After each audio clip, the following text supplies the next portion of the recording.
Well, good damn afternoon, Americans. Jericho Green, I'm here with you once again, and I'll be joined shortly by Gian. We haven't done a show together in a few months. I think it was the end of last year that we took a break from STF, Stop the Fuckery, just so recalibrate, get some new stuff. Because you do stuff for a long time, and you don't want to get burnout. You don't want that. So we took a break. We'll be back doing that, but we had to get in under the wire. Indiana Jones reaching back to get his hat before the giant stone crushes his arm. And what was that? Raiders of the Lost Ark. So yeah, we have to do that to Black History Month because in February we come to an end, Jamal. It's only 28 days in February, so Black History Month is going to be over. But one thing I must say that I enjoyed about this particular Black History Month, and I don't know well, maybe we do know some of the reasonings behind it. Woke is dead. Things are getting back to normal. Trump is back in office, so I'm sure this had a hand in it. But this Black History Month wasn't saturated with companies trying to show how they're down with the bliggity blackness in the culture. Oh, I hate that term. It's for the culture. What the fuck does that mean? For the culture? What's the culture? Because it's never used for anything good. What's for the culture? What the fuck? I would say there are subcultures in America, i.e. the aforementioned Black culture, whatever the fuck, hip hop culture. But it's all under American culture. There can only be one culture in a country. Multiculturalism is a lie. It's bullshit. Bullshit. It's not bullshit. I know it's a bull, B-U-L-L. But when you're trying to drive a point home, it's bullshit. Shout out to everybody in the comments. I see you. I feel you. I hear you. And I believe you. I believe your truth. Thank you for being here. Mark, it's not going to be on the STF channel. It's going to be on this one right here where you are. So stay tuned. But multiculturalism, that's a lie. That's a big old steaming pile of bullshit. That should be loading to the back of a bullshit in a river. Because there is no multiculturalism, because your culture is your set of beliefs. And is there a Black culture, or are there just differences? Was it the Temple of Doom, the Moose? All right, I thought it was. I should know that because Temple of Doom is my favorite Indiana Jones movie. For me, it goes Temple of Doom, Last Crusade, and then Raiders of the Lost Ark. Fight me, comment section. I said it. Temple of Doom, Last Crusade, Raiders of the Lost Ark. It goes in that order for me. And you want me to add insult to injury? I could do without Raiders of the Lost Ark.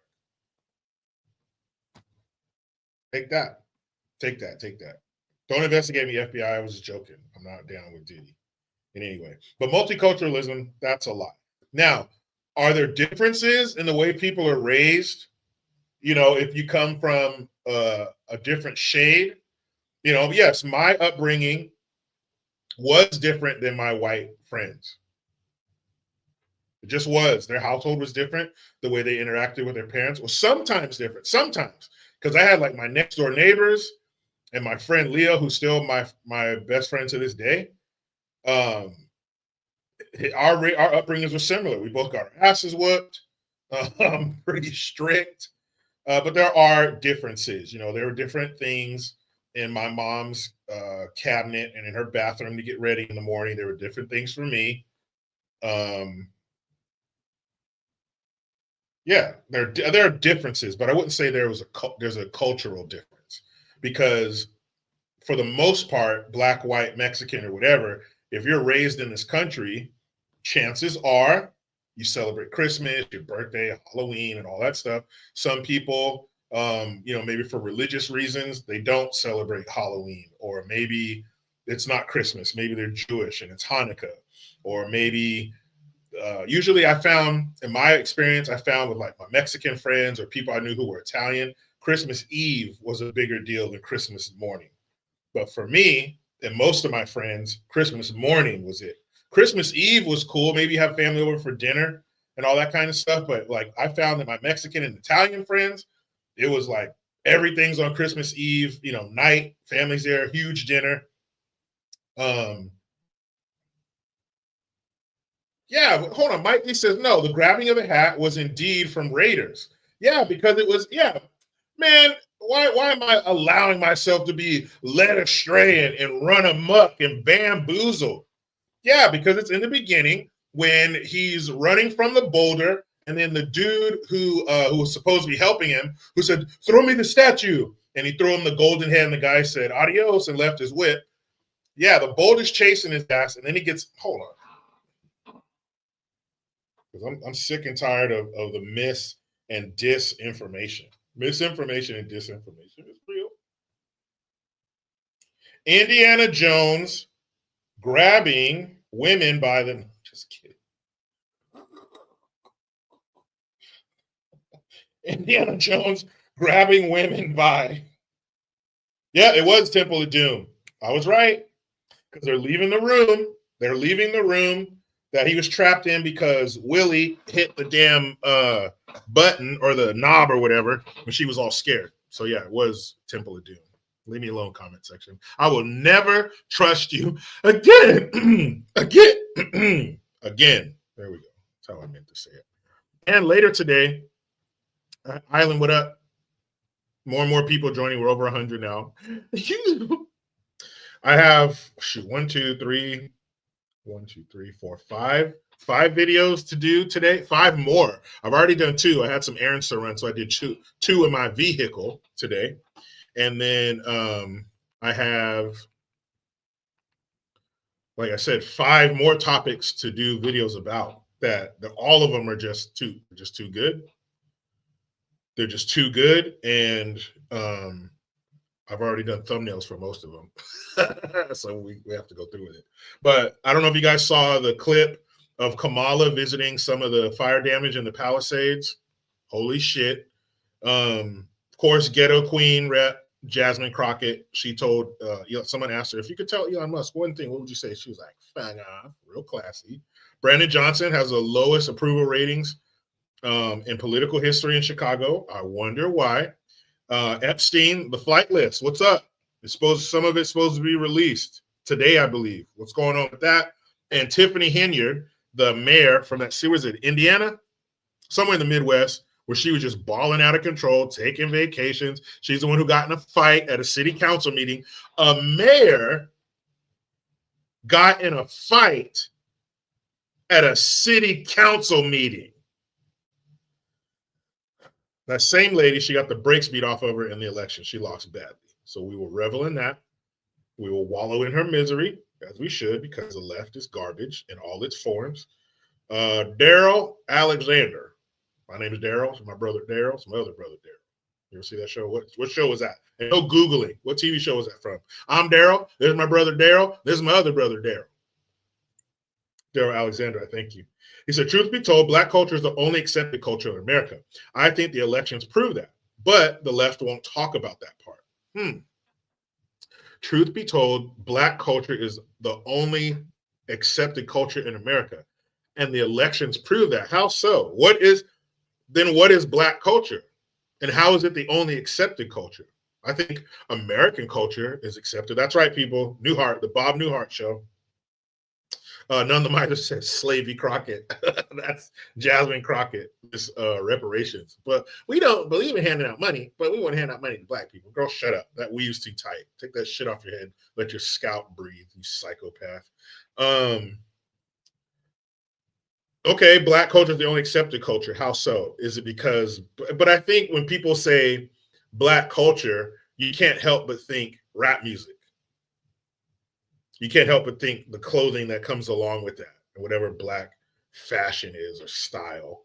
So I think a lot of Black culture is rooted in hip hop, rap, which some of it is good. There is some good rap out there, but a lot of it is straight up garbage. So is that what you mean, rap? Because rap is popular in America, but it's funny because rap's popular in America, but 70 to 75% of rap music is bought by white kids. So I guess is that what you mean by the acceptance of it?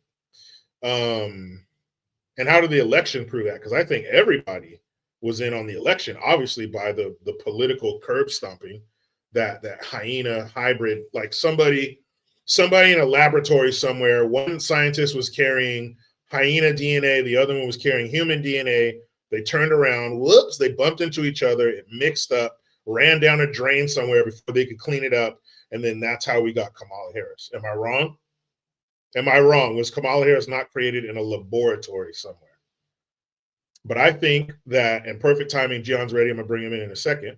But I think, and I'd like to hear Gion's thoughts on this. I think when people say Black culture, that's rap. That's got to be at least 50% of it. What else is Black culture? How much do Black people differ from everybody else in America to where you can say they have their own culture? Like I said, both of my parents were Black folks. My upbringing was pretty similar to everybody else. There were subtle differences, but not enough to where we can say we have our own culture. Because other than rap, which is dominated by Black folks, it's predominantly created by Black folks, but it's predominantly purchased by white folks. So is that our culture or theirs? They're consuming it, but then it would just fall under American culture. And see what you did. Gian, what up, yo? What's up? I'm back. Yeah, can you hear me okay? Yeah. Look good, sound good. Good to see you, man. It's been a while. We communicate like most people, like most men. We communicate via memes and text messages, but this is the first time we've actually been on camera together since we pressed pause on STF. So good to see you, man. Yeah, I know. Same, me too. I mean, I watch your video, so technically I still kind of see you. We're just not in same here. Yeah, but we haven't talked, on camera or done a project together. And somebody before it goes by, Rod F73 said R&B and soul don't count. Yeah, but you can still put that under the tent, the umbrella of music. Okay, we won't say, well, instead of just saying hip hop as far as Black culture, we'll say music, Black music. But that's still mostly consumed by non-Black people. There just aren't enough Black folks in this country to sustain an entire genre of music. I mean, you have to look at people who are old enough to listen to music. So kids, toddlers, babies, they're out of here. Are older Black people listening to the newer R&B or hip hop? No. So I hear my mom, she's going to be 70 this year. And I can guarantee you my mom don't listen to no damn hip hop or new R&B. All her stuff's old. If you looked at the videos of what she's listening to, that shit's in black and white or Technicolor. You know what I mean? It's old. So that whittles it down pretty far. So I don't know. Music, Black culture. So Black culture's music. That's all we got. So let me pose this question to you, Gian. When people say Black culture, I think you can't think of that without thinking music, R&B, soul, rap, whatever you want to call it, Black music. We'll just call it that for the sake of argument. But I don't think there's enough outside of this so-called Black culture to constitute saying it's a culture. Because other than music, how does our experience, and I'm only using these words just for the sake of this. I hate when people say the Black experience, but growing up with this skin tone in this country, other than the music, how is our experience so different from anybody else? Well, I guess without saying too much, this live will answer this question when we go through everything. But to keep my own personal, basic response is I don't believe that Black people have a culture at all in this country. I think that we just name, what kind of like what you said, Black people are dominant in as a Black culture. But It's not. And in terms of personality wise, that's more so just a behavior that's taught, because you don't have to be quote unquote a black man or a black woman to exhibit some of the behaviors that we see. There's sexy reds all over the place, not just sexy red. And they don't have to be just black. They could be white. They could be Asian. I've seen it. So is that black culture or is that behavior?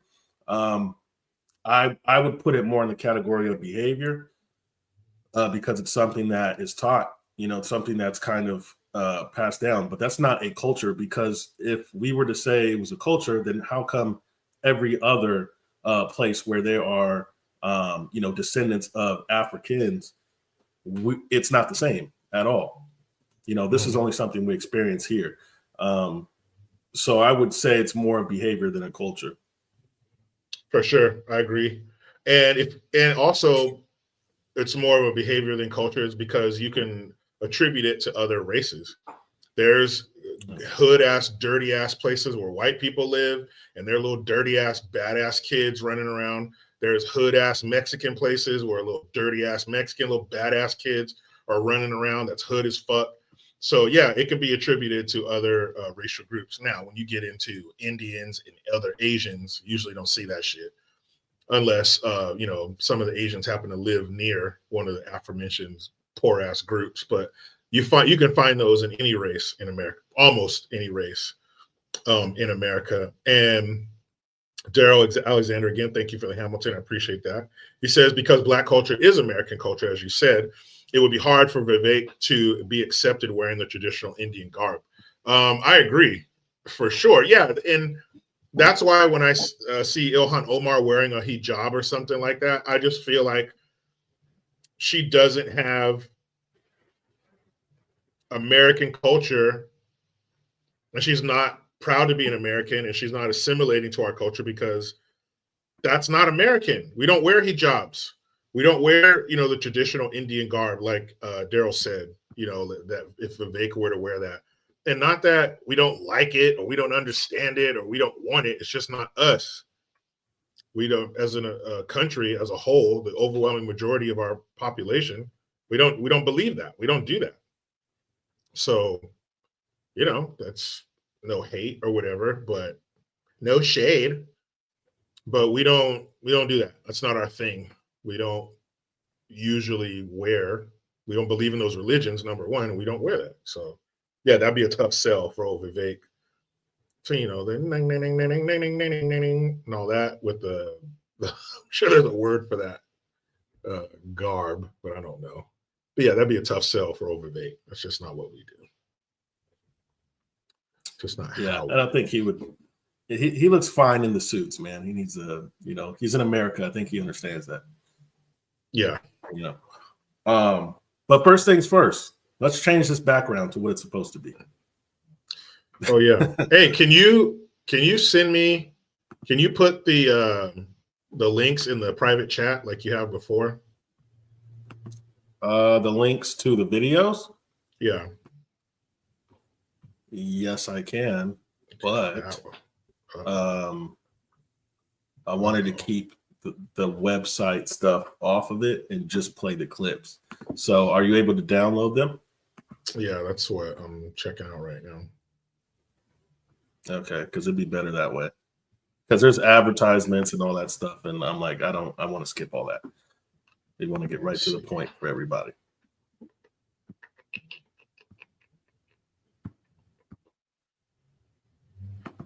Let's see. I'll try to see. Yeah.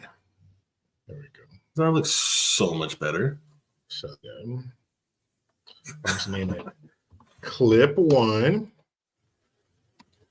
It's way sleazier. But yeah, go on. Kind of let people know what to expect from this episode. Yeah, I'm glad you said that. There's a reason why this is called Censored Black History, because oh boy. Without giving too much away, I mean, you got to watch this. You're gonna have to watch this live all the way through. Like, this isn't something you can kind of just hop in and then be like, oh my God, they're talking about Martin Luther King or something. how I have it laid out is kind of from a start to finish perspective on my end. And I think that this is going to be extremely important for people to understand why there's a Black History Month.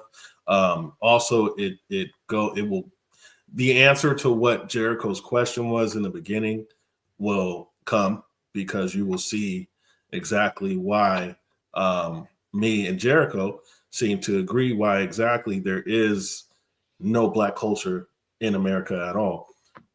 And our history will lay that out for you. So I would say expect, if you are someone who, which I sure hope nobody is who watches you, but if you're somebody who, where the truth hurts your feelings, you probably shouldn't watch this. Because me personally, I remove how I feel emotionally, or things that maybe I thought were true or factual, out of everything revolving truth, because that's going to get you nowhere if you're emotional and you go, no, well, I was taught this and I learned that. Okay, well, there's a possibility that everything that you were taught is absolutely positively wrong, and we need to understand that. And understanding, especially for us as Black men or Black women in America, that your history is not what you were taught. And we're going to detail all this in this live. Hopefully, the censored aspect doesn't affect much, because a lot of this information, if not all of it, is not information that people want you to know for reasons. But it is important for us to understand how we got here.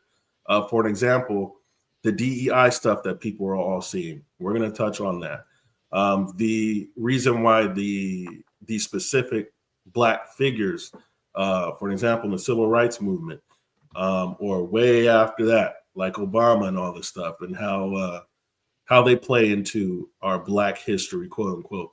All this stuff needs to be understood to understand why we are where we are at currently. So stick around, watch it through. When it's done, go back and watch it again in case you missed stuff, because this is going to be the Black history that they censor and don't want you to know. Gian, oh, how could you? There you are. I'm trying to get these clips. I download, or I saved them. I'm trying to download them. Were you able to hear me okay, by the way? Yeah, it just was like cutting for a second, but you're back. You're good. Okay. So, Uh-oh, Thomas Bailey's in the chat. Oh, Thomas. Good old Thomas. Good old Thomas Bailey's an OG. Almost triple OG. He's still double OG, but he's almost triple. I'm gonna send you like a little tag you can put in the corner too. Just for a little aesthetic of the live. Just a little like BHM or something, with the censored on it or something like that. Because that's how we do. Okay. We do things in real time, guys. In real time. Keep it real time. It's called keep it real time. See, it's not giving me an option to download them. Okay, that's fine. I mean, I have them up just in case that happened. I just wanted to keep the sites like, off because of the advertisements and all this stuff. I'm like, we don't need to do that. But I don't think there's any other way I can send them to you because I'm not hosting. So I don't think I can send them in the private chat. Yeah, that's cool. We'll get it. I just sent a request. That'd be so great. Oh, how are you going to deny my access? Google Drive denied my access to my shit on my computer. How the fuck is that? They're like, I don't make any damn sense. I'm so sorry, Jericho. But I'm like, I totally can't do this right now. Okay. Fuck. Anyway, we'll go the other route because this isn't working for some reason. So Anything that you want to say before we start, Jericho? No. I'm ready. I'm ready to rock steady. I will say that I was saying earlier before you came in that this, you look back like 4 years ago. Oh man, these, the company Apple's doing the Pan-African colored watch band, and all these companies are changing the colors to the Pan-African kente bullshit. So this one wasn't too bad. This Black History Month was not too bad. So I am happy about that. Yeah, they didn't. I don't think they had much to go on. Like back when the George Floyd thing happened, they were like, "All right, we're gonna go full steam, ahead with this." And this time they didn't. They just didn't really have anything. I feel like they could have created something for sure, but I don't think they had anything. No, and especially with Trump being back in office now, like anything that could have been shot down from a federal level would have. Like you're not going to see, any official government websites doing that bullshit. You wouldn't see any of the branches of the military doing that shit. So anything that he could have shut down, he would have. And it's also interesting to see what June is going to look like this year and all the subsequent years of his administration, because he was somewhere and he was saying like, yeah, maybe we should do Veterans Month in June instead of Pride Month. So it's going to be interesting what that's going to look like. Again, anything he can shut down, he will. You ain't going to see no crazy Ku Klux trans member pulling out their augmented titties on the lawn. You ain't going to see no weird shit like that. So that'll be cool. You're not going to see, again, the military, because you had all the branches doing that stupid rainbow shit. But I think they stopped last year. Last year, I don't think they did it. But it's going to be interesting to see. 4th of July, I want him to throw such a pro-American. I want it to be like Apollo Creed's entrance to the ring in Rocky IV. Just fucking red, white, and blue top hats. Somebody singing "Living in America." Like, I just wanted to be so over the top that it just pisses off the left so bad. And why not? We've never had that. We deserve it. We deserve a big celebration for America's birthday. And what next year is going to be 250. Sure is. But she's still a young lady. Celebrate. Yeah, but America, she's still a young lady compared to the rest of the world. Okay. So I sent you the corner logo. You want to throw that up there. And I'm ready to start. Corner logo. We got in there. Just to give it a little aesthetic for our live. Yeah.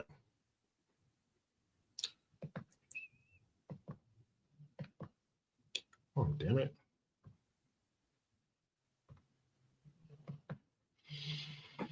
Yeah, you'll find out why. I just read Greg McNeely's comment. You'll find out why they were kneeling for George Floyd with kente cloth. Oh man, that was so bad.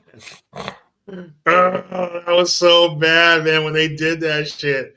Man, those stupid scarves still had the tag on them. And as soon as they were done doing that bullshit, they took them right back to Target or wherever they got them from, or Amazon. Amazon.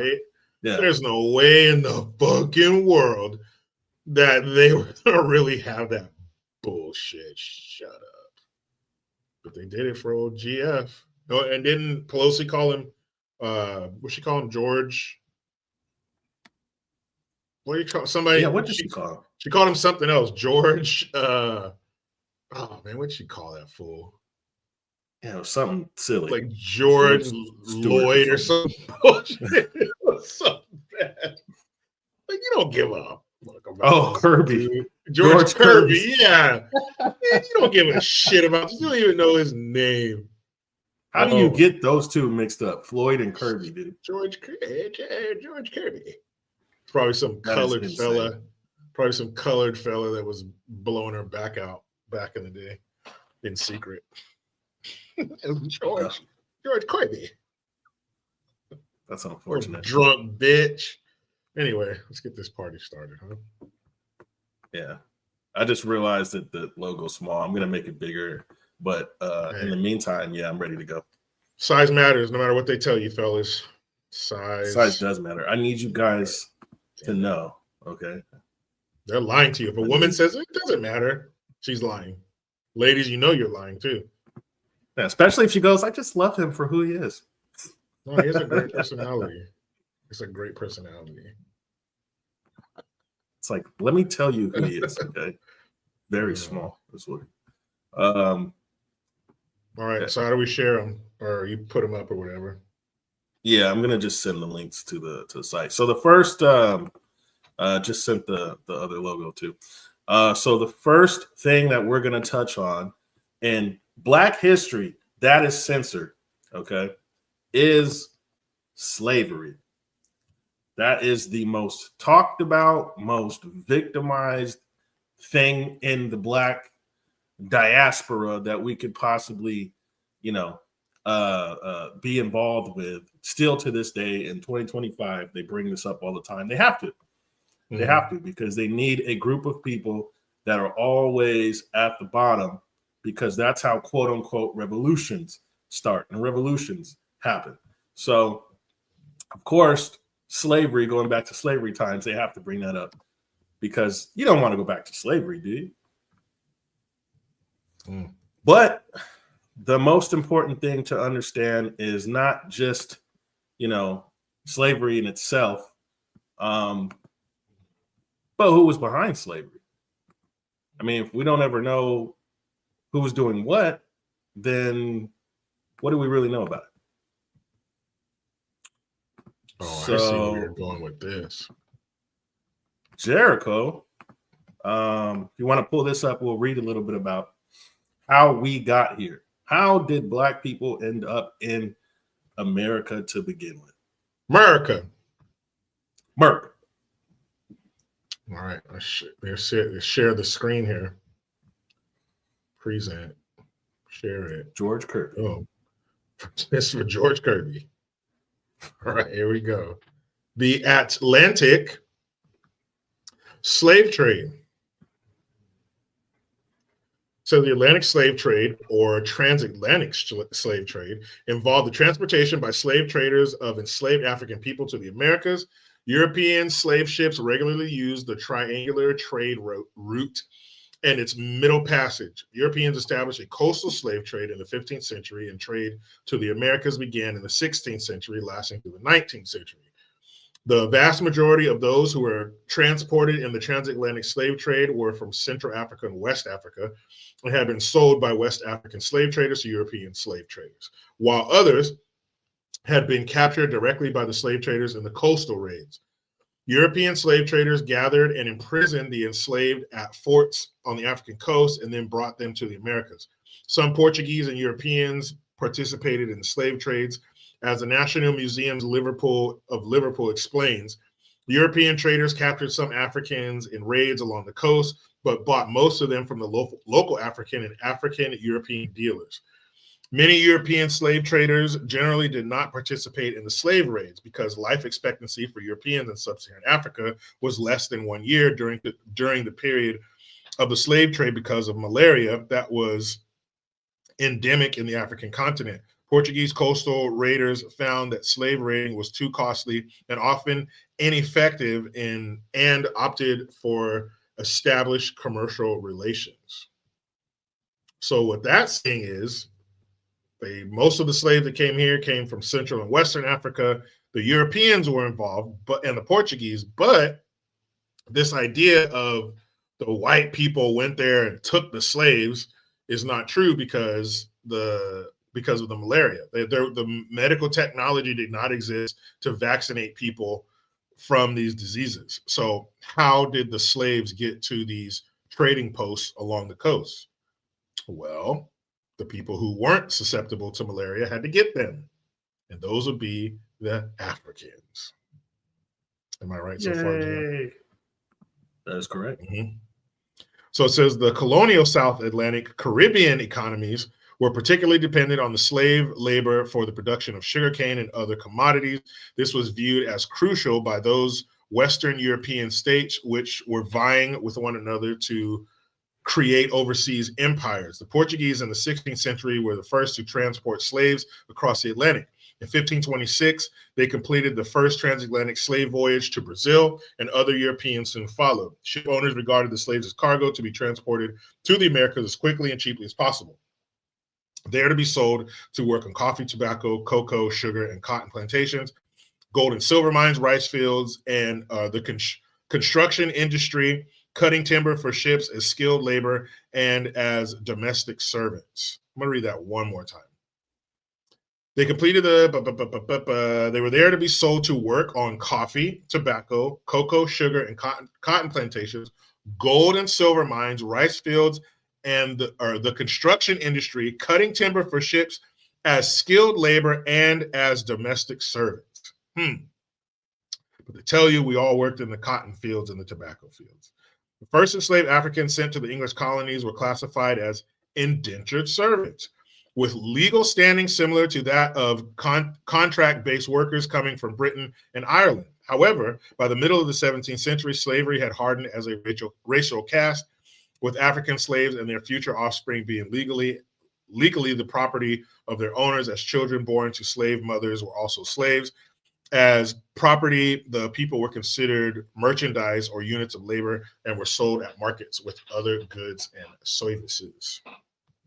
Yeah. So hopefully, I mean, people understand at least a gist of that.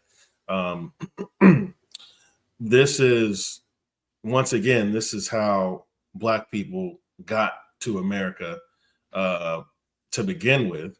But this is, you got to keep in mind, this is Wikipedia. So you have to do some digging to actually get, the real answers there. Because if you notice, they're pretty vague about a lot of things. I look at that. I look at words that they use, certain language they use, by saying, for example, oh, Europeans, what exactly are you talking about? Or, if you were to say, oh, it's like natives, but it's like, okay, well, who was native to the land? Who'd you get? Who were these people specifically? And so on and so forth. So that is a little background of the transatlantic slave trade and what they detail if you were to search this up. Now, what we're going to do in this live is look everything up in real time so that you guys could see the facts and evidence of everything all together. So, Jericho, I sent you a link to the first clip. A link. There might be an advertisement because it's on the site, but we're just gonna have to work through that. Or you could skip through the advertisements and then pull it up so that we don't have to suffer. Well, so I'll just suffer then. Yeah, exactly. You could suffer for about 3 minutes and then, but you could skip the ad. It's fucked up. Ooh, I'm in the middle of one of those ads right now. Yeah. Have you ever needed a super soaker? Kenneth Jackson with a hot take question. So while we wait, I want to read what he said. He said, Jericho and Gian, do you think Kanye West is right when he said slavery was a choice? Jericho, I'll let you go first. Like when Kamala was backstage talking to those people, and they were all, That was ridiculous. That was very ridiculous. I think at one point it was, and at one point it wasn't. As you saw, just according to Wiki, but there is some truth to it. It was more of an indentured servitude at one point.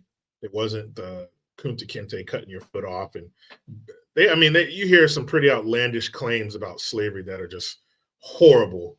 But yeah, to a certain extent, that was correct because you could get your freedom. And I know this because my mom traced our lineage back to 1812, and our family members were free by then. So yeah, there were instances where they could buy their freedom, and you see that nowadays with people who share our skin tone, that they're enslaved by the mind. They can leave the places that they live in. There are no barriers. There are no fences, there are no guards to keep them in. They are free to move about every inch of this great country, but they don't. They're tethered mentally for whatever reason. They don't want to leave. And in some cases with slaves, they were tethered mentally to the routine of slavery, to the lack of personal responsibility. Because it's like being in prison. They tell you when to get up, they tell you when to eat, they tell you when to sleep, they tell you when to do this, tell you when to do that. So some people are comfortable in that. And I don't, of course, I don't think it was a racial thing. You could find that type of behavior in any race because every race was enslaved. And I'm sure that was the same in other places. But yeah, if once you were able to buy your freedom and you didn't, then yeah, it's a choice. You're choosing to stay there, which also speaks to the point that slavery wasn't this horrific experience fraught with sexual assault and violence and just demonic levels of violence. Like, for example, I saw some stupid ass clip, and I've heard this before, where they would bury slave babies up to their head in the dirt and then kick their heads off. Like, what the fuck, dude? That is so crazy. Now, are people capable of that? Yes, we're talking human beings. We're the most filthy, disgusting, vile, violent pieces of fucking garbage that this planet has ever seen. But to say that that was par for the course, that's what all slaves' experience were, or the horrible things they would do, just unspeakable shit.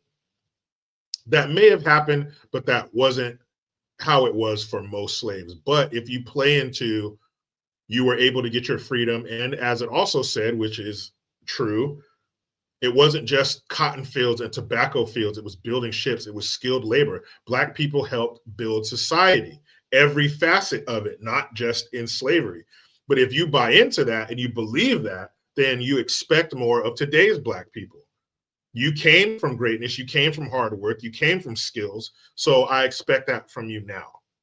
But if you don't buy into that, and you buy into all we were just, yowza boss, and we have nothing's changed, we're still there, we're still, Jim Crow's, there's still remnants of that, and slavery, we're still affected by it, blah, blah, all that horse shit, then you don't expect much from today's Black folks, and they don't have to rise to the occasion, and they don't have to achieve, because slavery, it's not their fault. They're redlining. 70 years ago, they couldn't buy houses. So of course you can't expect them to buy houses now because of, Jim Crow. 80 years ago, they couldn't go to the same coffee shop as a Black person. So you can't expect them to think they're equal to white people now, right? Because of, Jim Crow and shit that you weren't even fucking alive for, that my mother wasn't alive for. Get out of here with that shit. Yeah, I agree. Long story short, I mean, everything is a choice, whether there's a gun to your head or not. It's like in the situation we currently are in, you had a choice to wear a mask or not years ago when you entered a place. You could have complied with everything, or you could have rebelled against it. So point of the matter is, yes, you do have a choice. Whether your life depends on it or not is a whole nother question in the scenario, but you have a choice, and everything is a choice. True that. All right. Here's so the clip. Who did it? Who did it? Yeah. Who led the transatlantic slave trade? Who let the dogs out? Let's find out. Owners of these slave ships. Who are the biggest slavers in the 16th century? The Ashkenazi were the biggest slavers in the 16th and 17th century, going into the 18th century. You see, Ashkenazi slaving was huge. This is from, I have to be careful when I say this, so my sources, it's always best to go with Jewish sources, right? Because you just trod on a bunch of toes. So we'll go with the Jewish sources. There's a ton of sources out there, but I'll stick with the Jewish ones because that's just safer. The Jewish scholar Jonathan Shorshak says this: Jewish merchants routinely possessed enormous numbers of slaves temporarily before selling them off. If a slave auction fell on a Jewish festival, it was postponed due to lack of buyers and sellers. The Jews of Suriname gave their slave plantations Hebrew names such as Machanayim, Nachamu, and Goshen. Rabbi Herbert Bloom adds that the slave trade was one of the most important Jewish activities. Jewish slaving is in fact confirmed by the Jewish Encyclopedia. True that. Now, Damn it. yeah, see the advertisements. Now, Summer BC said, "What is this small hat conspiracy theory BS?" Well, I'm glad you're here because nothing about this is a theory. Like I said in the beginning, all of this is going to be done in real time, so you can see that it's not just BS. So pay attention and be quiet. Thank you for watching. Now, next clip, please, Jericho. Let's see. Bam.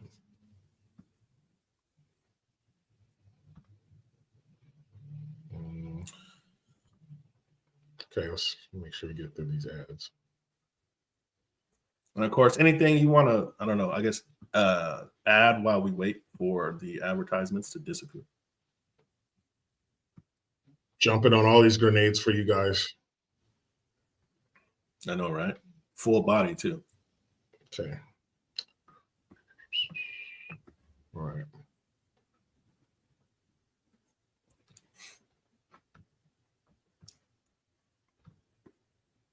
Oh, we're just getting started. That's the fun part about this. We're just getting started.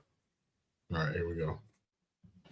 Yes, it is true, as we now know, that the Jews were the major element in the slave trade in Brazil in the 1600s, in Suriname, in Curacao, in Barbados, in Jamaica. Yes, it is true, as we now know, that the two largest single shipments of slaves coming into this country in the 18th century were on ships owned by Jews. It is true, as we now know, that Aaron Lopez, biggest slave ship owner in the United States of America, was a Jew. It is also true, as we now know, that all the rum distilleries in Newport, Rhode Island, in the era of the slave trade were owned by Jews. Rum, as we know, was a very important item in the transatlantic slave trade. Yes, it is true, as we now know, that there was a higher per capita ownership of slaves in the United States of America by Jews than by white Gentiles. We now know from the 1830 census of the US of A that something like 75% of Jewish households own slaves, as opposed to just 30-odd% for the white population as a whole. So that flies in the face of what we've been told, because, and myself included, from when you're a kid in school, you know, white people own slaves. White people, you know, the Europeans went and got them. They brought them here, and the white folks here, you know, owned the plantations and stuff, and the black folks worked them, and that's just how things went.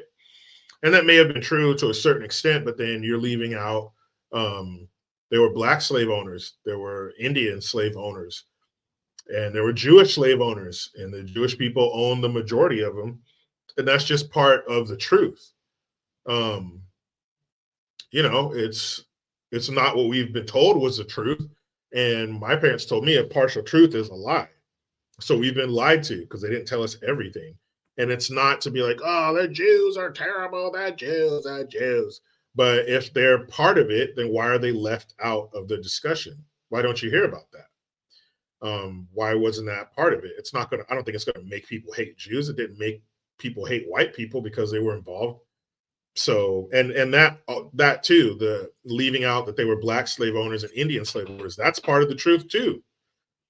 So why can't we hear all of it? Why was it just targeted at white people? Why were we all taught, all of us, whether you went and did your own research or not, we were all told from school, from grade school age on, that white people own slaves in America. So when you see all of the, you know, academia and entertainment and government pushing that shit, white people did it, and then you have white people who are actually trying to atone for it. I'm so sorry, let me wash your feet. Like, shut the fuck up. But it's just part of the truth. So why can't you give me all of it? Yeah, that was beautifully said, because that literally is my point. That's why I said this in the beginning. I said, if you're sensitive to the truth, if the truth hurts your feelings, don't watch this live. because apparently, whatever the truth may be, which there's only one truth, which is just the truth. If that literally, if you're sensitive to that, if that hurts you, there may be a reason for that.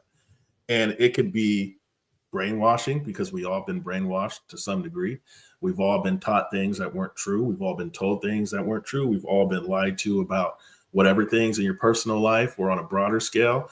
And if you're going to just completely remove yourself from what the truth is because of how you may feel, then maybe you're in the wrong spaces. Because a lot of people who are, let's say in politics on the surface level, they don't care about what the truth is. They care about what benefits them. And that's, of course, not just in politics, but in general. Now, when we're being told certain things about our history as Black people, as we know, a lot of these figures are, they're grifters. They benefit from this type of stuff, from, what we obviously have been told in the past, which is not true about us. So this, for an example, is just like Jericho said, we've always been told, yeah, it's white people. Newsflash, it wasn't, because they weren't the ones who had the ships. They weren't the ones who had the plantation. They weren't the bankers. They weren't the ones who had the money to fund slavery. So eye-opening, hopefully, for people to understand. It's just like Jericho said, this doesn't mean you have to hate anybody. This is not what any of this stuff is. But we're here to expose the truth. Now, we expose the truth in real time, like I said. And in that video, if you had a hard time hearing, basically he was pointing out where the ports were and the routes, and obviously who was behind it, just like the clip prior. Now, what I want to pinpoint to show you in real time is those places that he named off where it started. These were the first ports that were built for the ships to port at. Jericho, I believe I sent that already to you. Yeah, I got it up, but I wanted to, Eddie Kane said, the subject can become an obsessive distraction. It's cool to know the past, but the subject has bogged down so many of us, and that's very true. But I don't think what we're doing is, rehashing the past and everything, but I think it's very par for the course that this is Black History Month. So this is definitely part of our history. I believe that not every Black person that came to this country came from Africa. I believe that. But I also think a large portion of us did. And this is part of quote unquote Black history, which should just be absorbed into American history, because that's what it is. That's where it took place, for this particular group. So I think it should be absorbed into that. But, this is what we have and this is what it is. And we're thankfully less than 48 hours away from the end of it. Yeah, that was well said. I mean, that's the whole point of this. Somebody else had put in there talking about how there was a white slave trade as well. I know this already, but this isn't White History Month that we're detailing or white history. I acknowledge all that happened. I'm not dumb, but we're here to talk about us right now and why there even is a Black History Month, and expose it and expose the information that they want censored about it. So that's the purpose of this. And the lack of coverage on the white slave trade is part of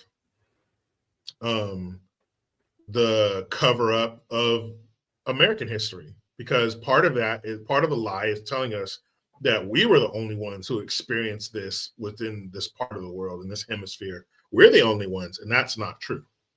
But denying that there were white slaves from Ireland and things like that, that's part of, and Great Britain was a lie. And those motherfuckers had it tough too. Man, oh man, I wouldn't want to go from foggy ass, overcast Ireland or England to the fucking Bahamas. No, thank you, sir. No, thank you. That pale white skin was getting fucking air fried. Fuck that. Yeah, they had it bad too. And I've talked about that before. definitely. Let me see if I don't think it'll do it. Yeah, there we go. Make it a little bigger because size matters. So is this one of the routes that they Yeah. took? So, so the purpose of bringing this up is because he named 3 specific ports, which are the largest were the largest slave ports in the world, and there's 3 specific ones. This is one of them: Port Royal in Jamaica. Okay, and I mean, there's stuff I know about Jamaica and their Rastafarianism and how that connects to these specific groups of people, but I won't touch on that. But it makes sense, understanding that they had a slave trade route and dealing with Port Royal in Jamaica. So Port Royal, I need you to keep this in mind, was one of the largest slave ports in the world. Okay, Port Royal, Jamaica. Now, the next one, and I'm sending this your way right now, Jericho, to pull up. Send it. Is Recife. I believe that's how you say it. Recife in Brazil. Maybe Recife. Could be. I mean, it's definitely not how I'm saying it, but I'm saying it in the way that it looks. Yeah, Recife sounds like that crab from Little Mermaid. Under the sea. Yeah. Right. Under Recife. So yeah, it looks nice. Right. That probably wasn't back then, but yeah, it probably wasn't. But one thing I do like about the rest of the world is how old it is. I do like to see these really old, hundreds of years, in some cases thousands of year old civilizations. It's one thing we don't have here. We're very young. We're still bunnies. America's still young and hot. We're like a 19-year-old. But yeah, these places, and I never heard of this place.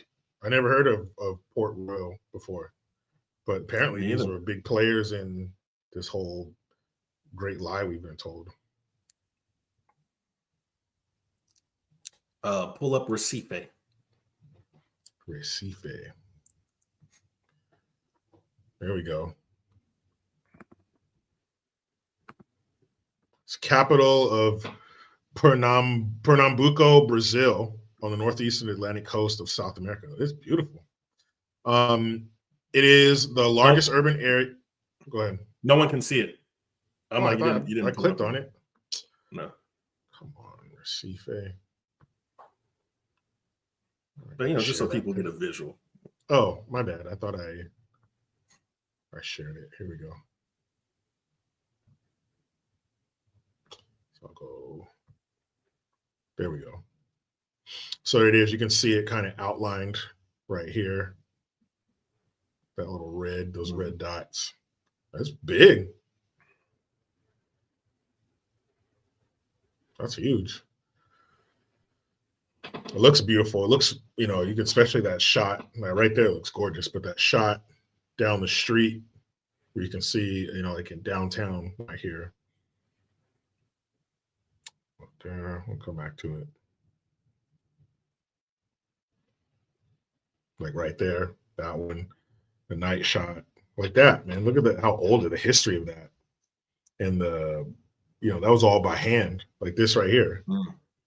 All that's by hand. I'm sure the slaves helped build that, or unless you believe that aliens came down and cut all these things with alien lasers. But yeah, that's amazing. But this is part of it. This is part of what they don't tell us. Assholes. Assholes. Mm-hmm. So that's Recife. Right. Recife, Brazil. Recife. I want to go there. Looks nice. I know, it looks nice, to be honest. What if they let me leave? Dare I say, yeah. I'm like, dare I say as a black man? Because like that place looks beautiful. Yeah, they probably wouldn't let me leave though. They're like, you don't know how this works? You don't know how it works here? You You're idiot. no longer in America, buddy. You should have read fine print. Yeah. But this often, and when I watched was it part 1 or part 2? It was part 2, I believe. Uncle Tom 2, where they started telling the truth about Martin Luther King and what was behind him and who was really writing the speeches and where to get those speeches from and what he was really saying, and more than just the "I have a dream," clip that we have all seen ad nauseum. They roll it out every January. They roll it out every February. Let me guess: Harriet Tubman, Malcolm X, Martin Luther King, blah blah blah, George Washington Carver. So, but to learn the truth about that, when you learn the truth about something you've believed for so long and believed so much, it's not like you're getting in arguments with people. No, Martin Luther King was this, but it's something we were taught, something we were told, something we believed. And to see the truth about it and have that truth be a 180 is just like, it pisses me off. I felt, duped. That's the thing, man, is some people feel like they just know everything. They just know, oh, I know so much because blah, blah, blah, blah. You don't understand that you were told and taught everything. You know, a lot of these people don't do research for themselves, or a lot of people don't have experience for themselves. They don't understand. Like, I can't tell you about Asian history. I don't study it. It has nothing, it really has no interest to me because I'm not Asian and I don't study it. But I study what is relative to me. The truth is relative to me. So why, what do I gain from saying a bunch of BS that has nothing to do with anything? Like, I'm not getting paid to do any of that. If I was, okay, I'd be crying on TV like Joy Reid. Bye. She's fired. There's some Black history for you.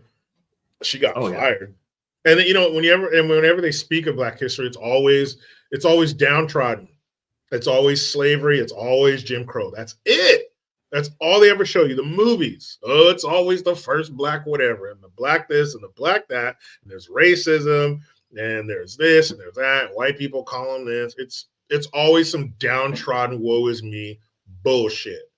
And I can't stand it because that's not our story. That's nobody's story in this country. It might have been downtrodden at first. Yeah, it sucks when you first get somewhere and you don't know the language and you don't fucking have a job. Yeah, it's going to suck. It sucks for everybody when you get somewhere brand new. But what happened after that? What happened, 100 years after, 75 years after that, 150, 200 years after that? Then what were we looking like? Look at an old picture of yourself. You have no facial hair and probably pimples. You talk like that. Now look at you. It's totally different. So to just harp on that part of American history is bullshit, man. I can't stand that. It's always every movie that comes out that's supposed to be about Black people. It's always The Help, 12 Years a Slave.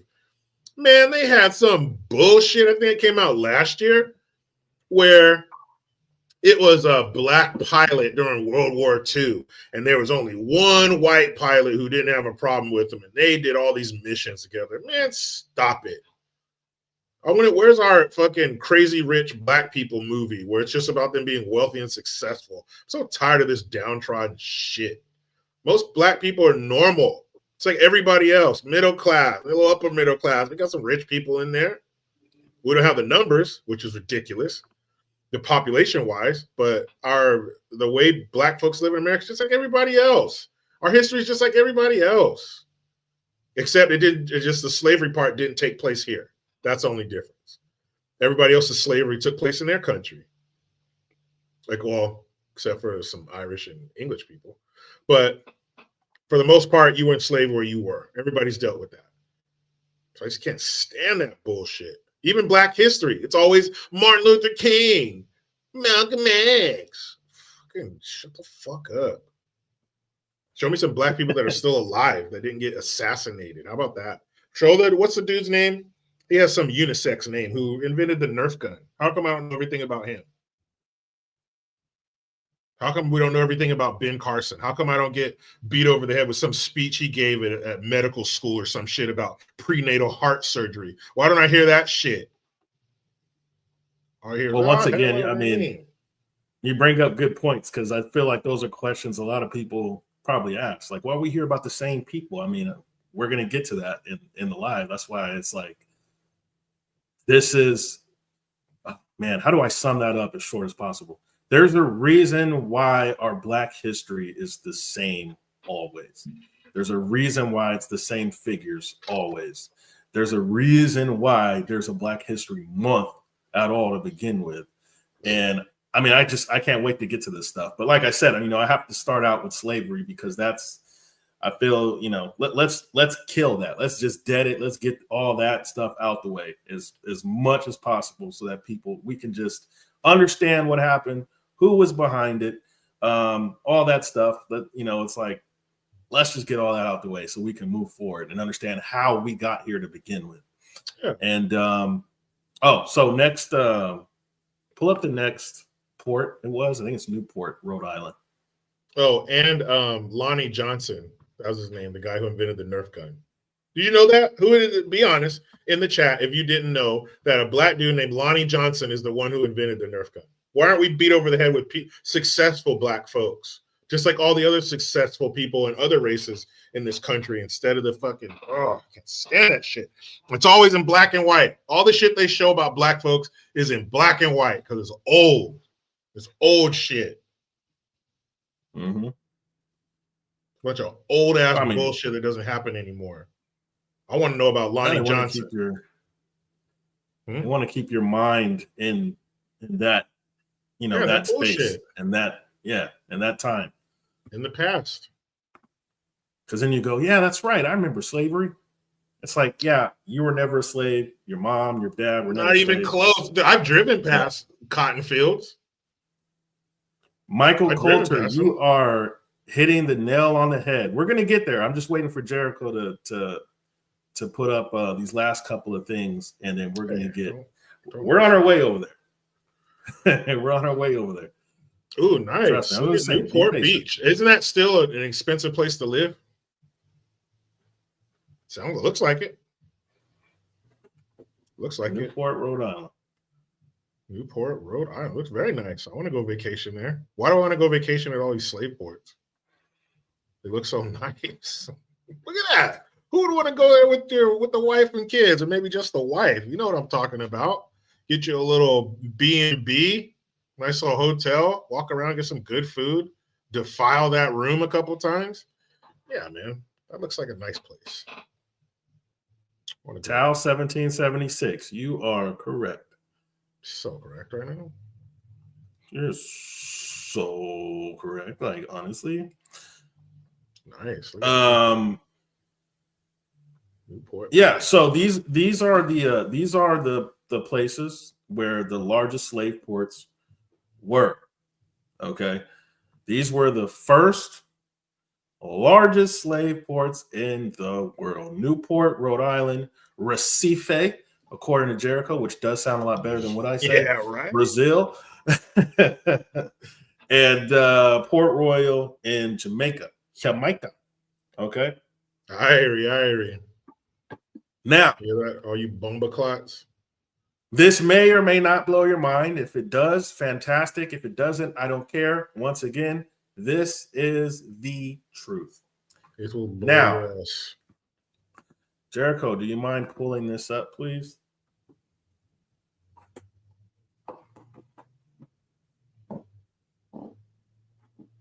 What? Gene Hackman and his wife and dog are found dead? Holy shit. You didn't hear about this? What the hell no. What? Oh my God, I thought you knew, but I was going to send this to you last night. Dude, Gene Hackman was the man. Wow. Yeah. I know. Caught me off guard too. I was like, there's no way, bro. I was like, Gene Hackman was going to live forever. I think he did live close to forever. 94, holy hell. 93. With pills scattered. He killed her? She killed him? Oh, man, this is going to be crazy. Yeah. Wow. Oh, that is very shitty. All right. Where were we? Hey. Oh, you must have you must have seen it already. Hey. Hey, hold on now. Oh boy. All right, let me share it In real time, baby. So I shared it with you, and you see, yes. The Zachal Zur Israel Synagogue, Congregation Rock of blah, blah, blah. The synagogue was established in 1636 by Portuguese and Spanish Sephardic Jews who had taken refuge in Dutch Brazil, fleeing forced conversion, and were joined by new Christians who possibly helped to build the structure and were already living in the colony. It was the first synagogue erected in the Americas. The building was destroyed in the early part of the 20th century, and a new building constructed on the same site, but now serves as a Jewish museum. The museum features a Torah and Bema, as well as archaeological excavations displaying various parts of the original synagogue, such as the mikveh, whatever that is. And it says in 1630, Moses Cohen Henriquez. Noticed that I knew a Jewish dude, and his name was Raphael. Like, you'll see Jewish people with like Spanish names and shit. That's all making sense. Led a Jewish contingent to Itamarca, whatever, an island off of Brazil. From there, they settled in Recife. Hey, these sound familiar. After this, his retirement circa 1636 from the privateering for the Dutch and perhaps pirating, Cohen Henriquez assisted his brother Abraham Cohen in establishing the Kahal Zur Israel Synagogue. It is perhaps one of the only synagogues to have been partially established by a pirate. Okay, so check this out. Some may be going, what is this? How does this pertain to Black history? What are you talking about? Okay, well, let me tell you what we're talking about. What we're talking about is the fact that this Kahal Zur Israel Synagogue was the first synagogue in America founded, well, he already went over that, but basically it was during the Dutch occupation in Brazil. And if you go back to what we just showed you, where the first slave ports were, the largest slave ports in the world, the first synagogue in Brazil was Recife. So far, if you didn't understand who was behind the transatlantic slave trade, well, their synagogues were at the ports. And this is just the first one. This is Recife, Brazil. Now, if we go to Port Royal, which I'm sending your way right now, Jericho. Be excited. Be very excited. I can't hear you, Jericho. What happened? You're muted. Might be. Why aren't we told about this? Why is this left out? That's so weird. They're such a big part of it.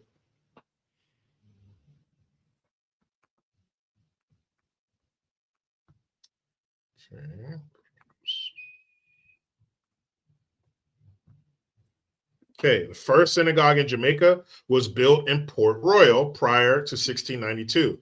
Others were built in the Spanish town in 1704 in Montego Bay, and several were built in Kingston. By 1720, 18% of the Jamaican population was Jewish. At this point, Jamaica was a center of English-speaking American Jewry, not New York. Interesting, right? So, for an example, Jamaicans are not, African Americans, but even their history, because of slavery, it has the people who were behind it linked to them, to that whole entire area, of the Caribbean in general, because of slavery.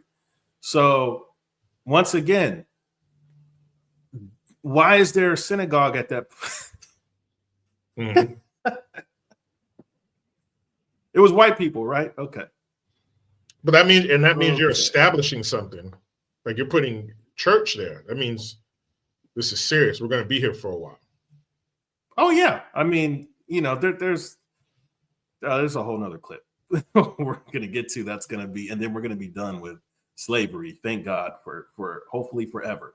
But this is just so important for people to understand, because I mean, I think you had brought this up already, Jericho, but we are taught, it's white people. Mm-hmm. It's white people. Oh, white people did it. But did they though? Doesn't look like it. Says Rhode Island's Toro Synagogue is an ornate synagogue and is among America's oldest Jewish buildings with an active congregation. Toro Synagogue, dedicated in 1762, is the oldest synagogue in the United States and only one that survived from the colonial era. Oh, man. So the largest slave ports in the New World were Recife, Brazil, Port Royal, Jamaica, Newport, Rhode Island. Mm-hmm. And the first synagogues were Recife, Brazil, Port Royal, Jamaica, and Newport, Rhode Island. Doesn't take a genius to figure out who was behind slavery. Mm-hmm. And again, it's not to say to hate or admonish these people, but it's part of the truth.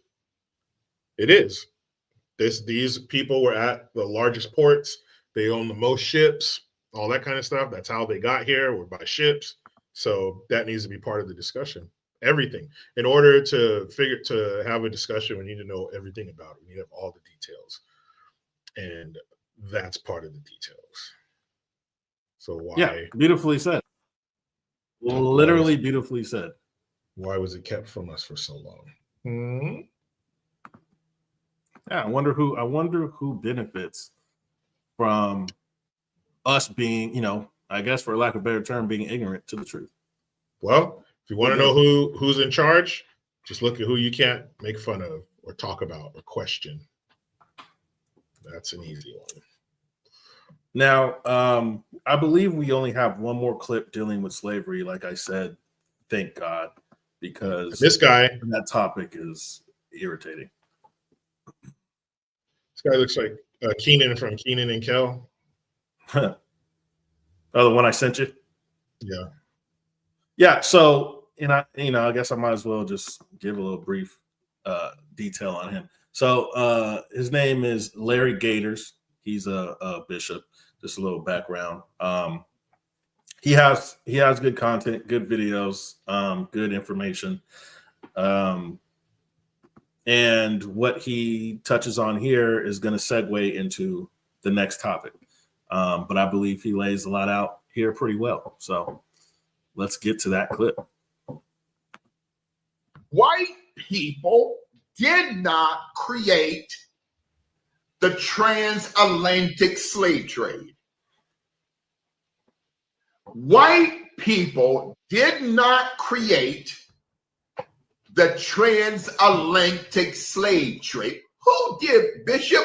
The Rothschild dynasty.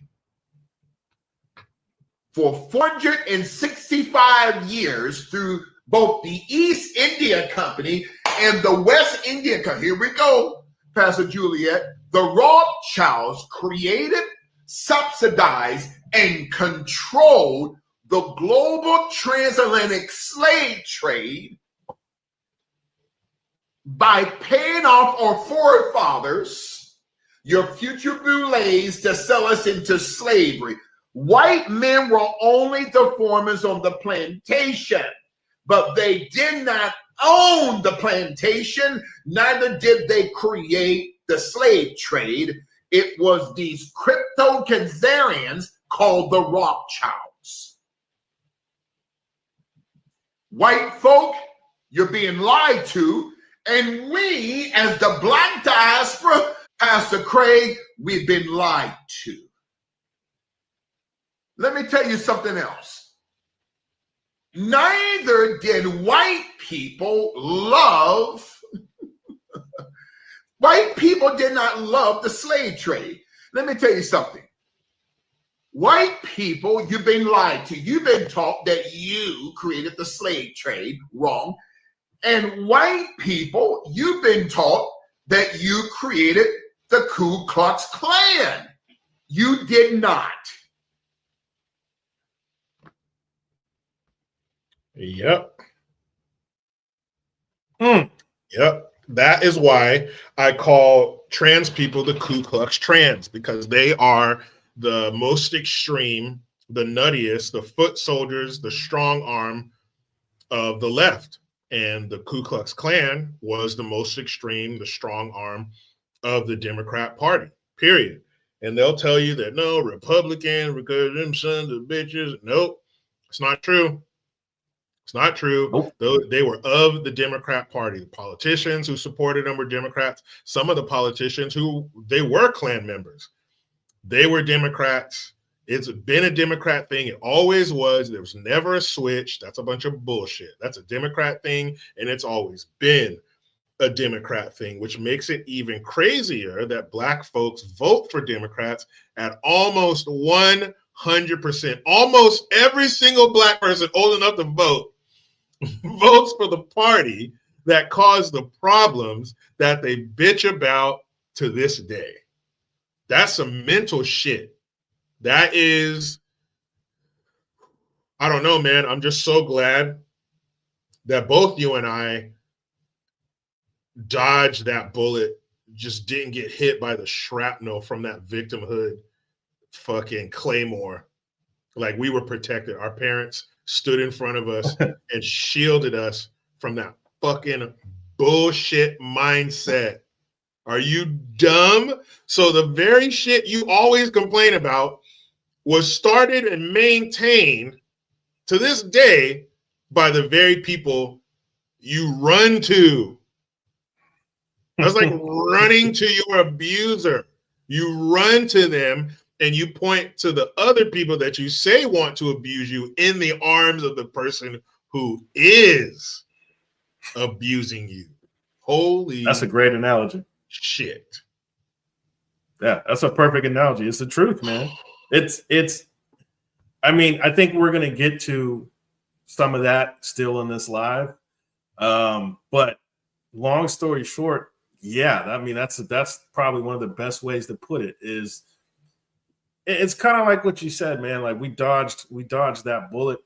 But the thing is, when you understand the truth and you accept the truth without having emotions and feelings involved, right? Well, because I'm Black, I feel like blah, blah, blah, blah, blah. That doesn't matter. That really doesn't matter at all. What matters is the truth, because the truth will never change. If everyone understands the truth for what it is, then, you know, all your opinions and all that stuff just doesn't matter. Like, no one argues about the fact that 2 + 2 = 4. Nobody argues about that unless you're literally a delusional, you know what I'm saying, brainwashed dummy. Like, and it's just like, well, you're like, yeah, you know, yeah, it is apparently, math according is to racist whom, though? Who told us that? The racists.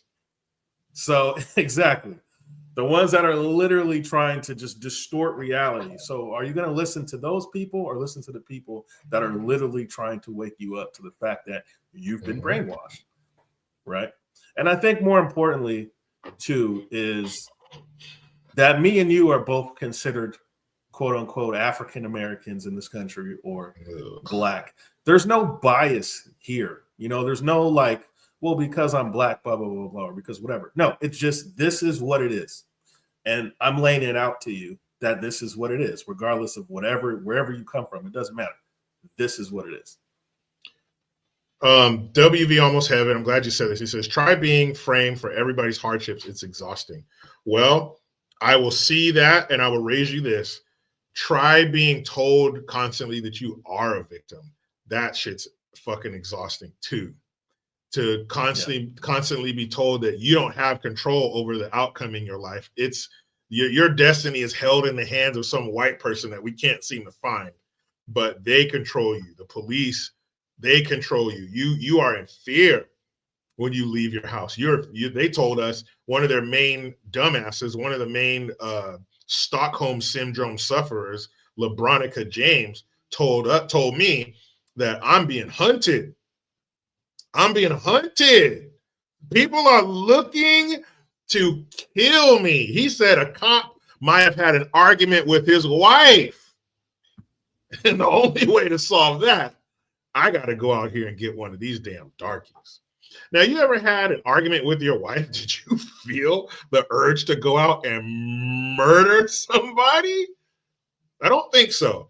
But that shit is exhausting too. to see people on TV telling them their version of what you are, and they're totally off fucking base. And people will go with that and believe, well, this is what I'm constantly hearing from everybody, so it must be true. So now I'm going to look at Black folks this way. Now I'm going to look at Black folks as little special needs, or as my son would say, special effects children. You can't hold a special needs individual to the same standard as someone who's not special needs or a child. If my son pees the bed tonight, I'm going to get up in the middle of the night. We're going to clean it up. It's okay, son. We're going to clean him up. It's all right. Go back to bed. If I piss the bed tonight, you think my wife's going to be like, it's okay, honey. Let's just change the sheets. Let's go back to bed. She's like, what the fuck is wrong with you? Why are you pissing in the bed? You're a grown man. Do you have a problem? You see how those two things were handled differently, but they were the same situation? That shit's exhausting, to constantly be thought of as some fucking child who is so sensitive. I can't even say shit to you. I can't even bring shit up to this child of an adult because, you know, it's some shit that they weren't around for. It's not their fault. He's Black. Well, it's fault. Look at him. No. Don't give him the same requirements as a white dude. Don't do that. Look at him. He's Black. You gotta give him 100 points on the entry exam. There we go. That's better. There we go. Let's lower the bar. No, white man, you make it over the fence yourself. Black man, we got a stool over here for you. I don't want that stool. The fuck away from me. Let me compete with that white dude the same as everybody else. If I don't make it, I don't make it. Yeah, alien testosterone. That was a hidden confession. I'm a bedwetter. I pee like all the time. I'm pissing right now. You'll never know.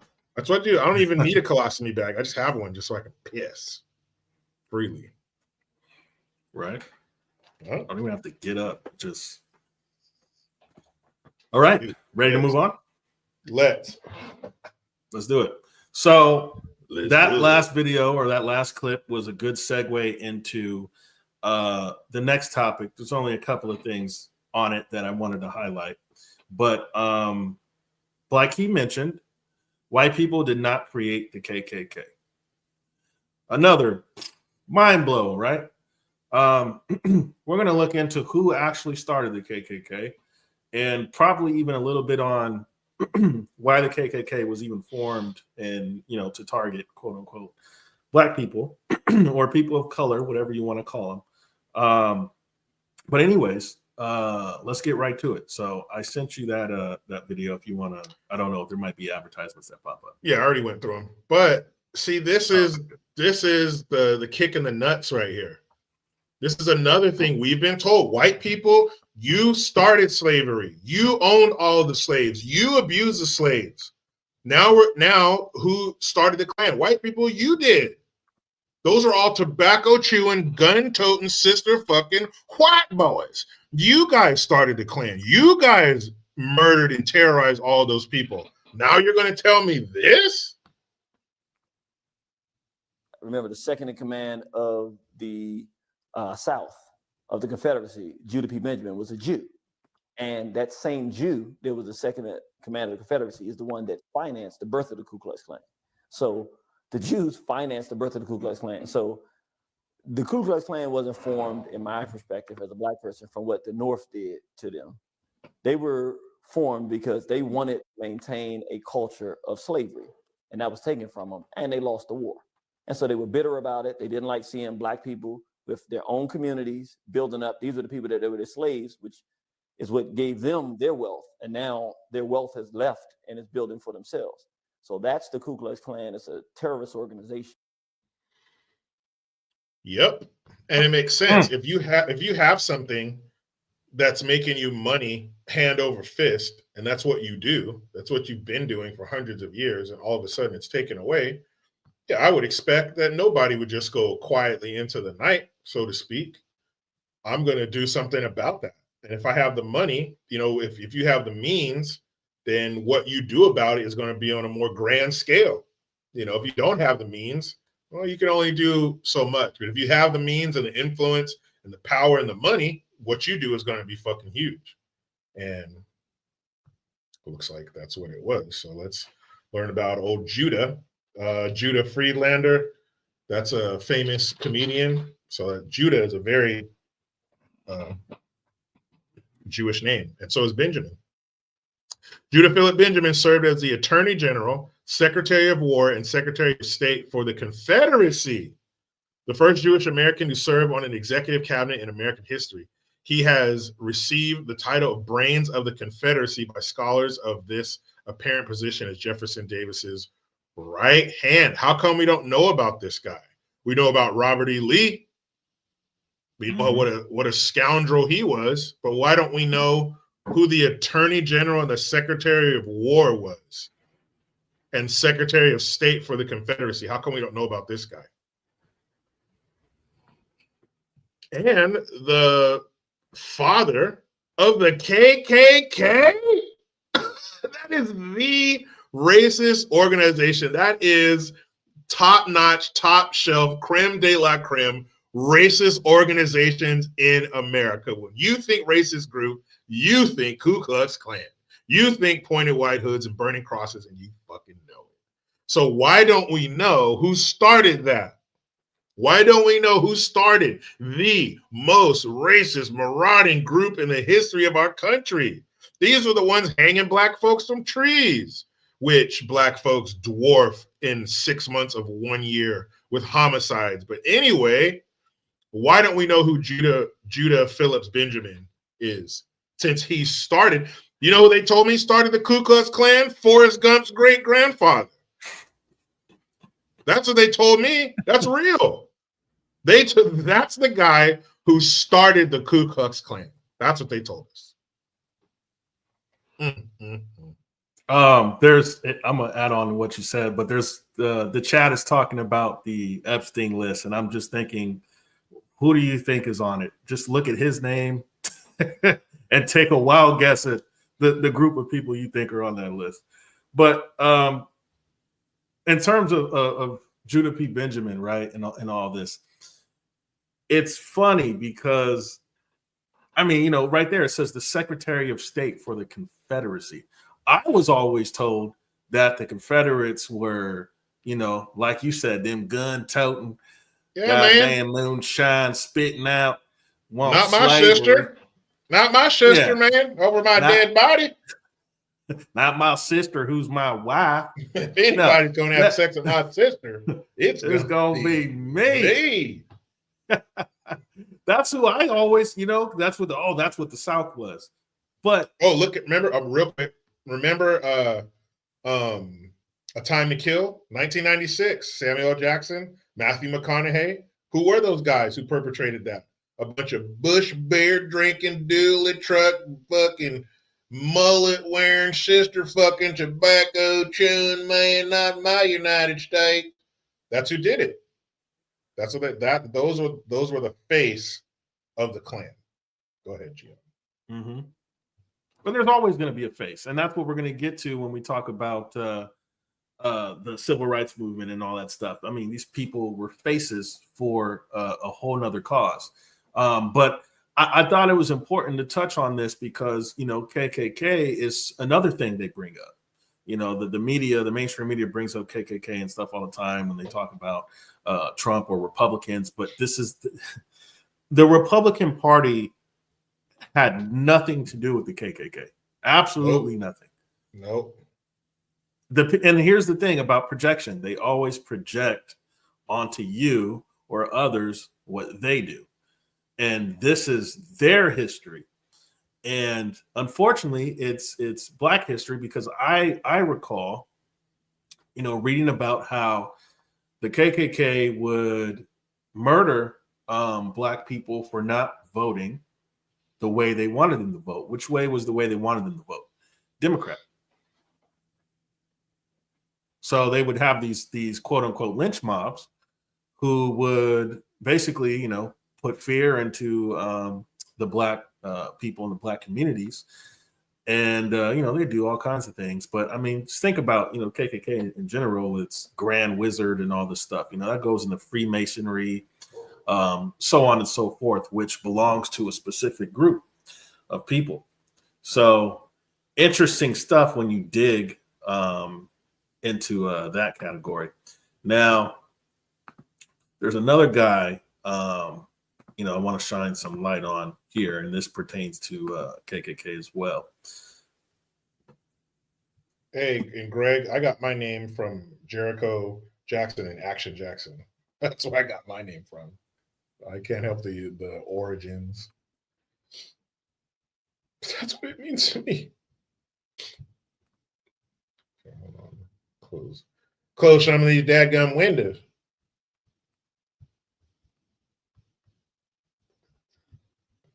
There. There we go. Share this bitch. Who's this fella? Bernard Baruch. Baruch. Baruch? How you say it? Yeah, Baruch. Yeah. Baruch is on fire. All right. After amassing a fortune on the New York Stock Exchange, he impressed President Woodrow Wilson by managing the nation's economic mobilization in World War I as chairman of the War Industries Board. He advised Wilson during the Paris peace conferences. He made another fortune in the post-war bull market, but foresaw the Wall Street crash and sold out well in advance. In World War II, he became a close advisor to President Franklin D. Roosevelt on the role of industry in war supply, and he was credited with greatly shortening the production time for tanks and aircraft. Later, he helped to develop rehabilitation programs for injured servicemen. In 1946, he was United States representative of the United Nations Atomic Energy Commission, though his Baruch plan for international control of atomic energy was rejected by the Soviets. He was born in 1870. His parents were Belle, née Wolfe, and Simon Baruch, a physician, Confederate soldier, and a member of the KKK. Bernard was the second of four sons, including brothers Herman, blah, blah, blah. They moved to New York in 1779. So his pa was a Confederate soldier and a member of the Klan. So do you think that his father imparted any of his beliefs upon his son? Maybe. Probably. Now, here's what I got to say about this, right? So Bernard Baruch was someone who was basically, you know, they say an American financier, but okay. He basically had a lot of control over both world wars, World War I and World War II. Okay. And of course, as a you-know-what financier. And then you go to who his dad was, and you just, the connections, it's just like, it's ridiculous because it's always falls back to that being the connection. So why this is important for us, right, as Black people, is because when you go back to the transatlantic slave trade, okay, we already went over all that. And then you end up here with these organizations like the KKK. Everything was always so organized to get Black people in a certain direction. And who was it always organized by so far that we could see? Who was always had their hand in something that was targeting, you know, African Americans, Black people, whatever label you want to put. And so far, it's a lot of these, you know, big important figures who started this stuff that we're being told was, you know, oh, racist and against us, but by the same people. I find that extremely interesting.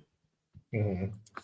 Now, let's go to this next clip, and I believe this is the last thing on the KKK that we have. KKNK. That sucks because any company that has a name that initials are KKK, they can't do it. Yeah, no, It's fucked up. What if there are three girlfriends that want to start a bakery and they're all their names are, you know, Kristen, Karen, and, you know, Kayla? And they're like, oh, it should be good. Oh no. It's fucked up. So I just want to say something though to the chat, because I've been kind of busy. I haven't been paying attention, but you guys are getting it. That's all I can say. I'm like, it's good to see everybody kind of, talking about this for the most part, because I don't think a lot of people honestly knew, and that's the importance of this. Black History Month, we got one more day left, thank God. And I think that this is important so that we can see that, it ain't our month. It's not something that has anything to do with us. So good job, chat. The KKK, aren't they part of the white supremacy group? I've been to their Yeah. headquarters when I used to work in Shelton, and I've gone on their website. Mhm. They simply said that they believe that white should remain white. They don't want to mix their race, and therefore they don't encourage interracial marriage. Mhm. They want to, just like the Koreans are doing today, just like the Japanese and the Chinese and Indians all over. They don't affect anybody's life. What I'm trying to say is this: I there are believe they Asians do. who live in I bel- Asians live in America. They're not white. You never find them on television crying that their business is not working well because of white supremacists. Middle Eastern people live in America. They're not white. Why is it that the white supremacists only affect black people and not the others who are not white? So white supremacists don't go out and terror people. White supremacists don't go and lynch people. White supremacists don't go out No, and threaten people. KKK Americans did lynch people in the South during the slavery. Mhm. KKK burned torches on people's lawns because they don't want you to be in their neighborhoods. I would describe it that way. A group of people did that. It's true. Okay. Yeah, but why do you keep saying white supremacists? So let me ask, maybe it's a grammar. When you say white supremacists, what do you mean? A group of people who believe that they are superior than any other race. So what does it mean when you repeat it? These white supremacists, what does it mean? That's a good point. It's a good point. It's a good point. So in case you didn't understand that, because at first I was like, and then I Why was like, are you oh wait, gay? no, okay, yeah. His yeah. accent made me Why? think he was going to say, why are you gay? Right. But what he means is, why do you keep saying white supremacists if you just defined white supremacy as a group of people that think they're superior than everyone else or any other race? That's not exclusive to white, is what he's trying to say. So you would say then supremacists, not white supremacists, but they've put this together so that it's in your mind that you think they have a monopoly on supremacy for some reason, which is funny because in this country, I don't really see anything that they're supreme over, considering a lot of things that we already just uncovered and things that we could see today. But I thought that was an interesting video. Now, the KKK obviously has changed over time, but we were looking at how it started. How it started was important because of the time period. Where it's at today, it really doesn't even matter. I don't think they have any type of, anything today. But he's right though. That everything he said, that is pretty much what they encourage. They don't want the race mixing and all that stuff. And you could say a black supremacist doesn't want that either. So why would supremacy be exclusive to white people? It wouldn't. Yeah, every group. I found that in every type of group that I've ever come in contact with. There's somebody in that group, probably the overwhelming majority, or maybe not overwhelming, but the majority of them believe that they don't want race mixing. They don't want interracial relationships in their race, and some of them are cool with it. That's with everybody. It's not exclusive to white people, just like slavery isn't exclusive to America, and they constantly drum that this is the only country that's ever done that. No country ever has ever engaged in slavery. Only America, and it's only white people. And that is such bullshit. It's oversimplified. White, bad, black victim.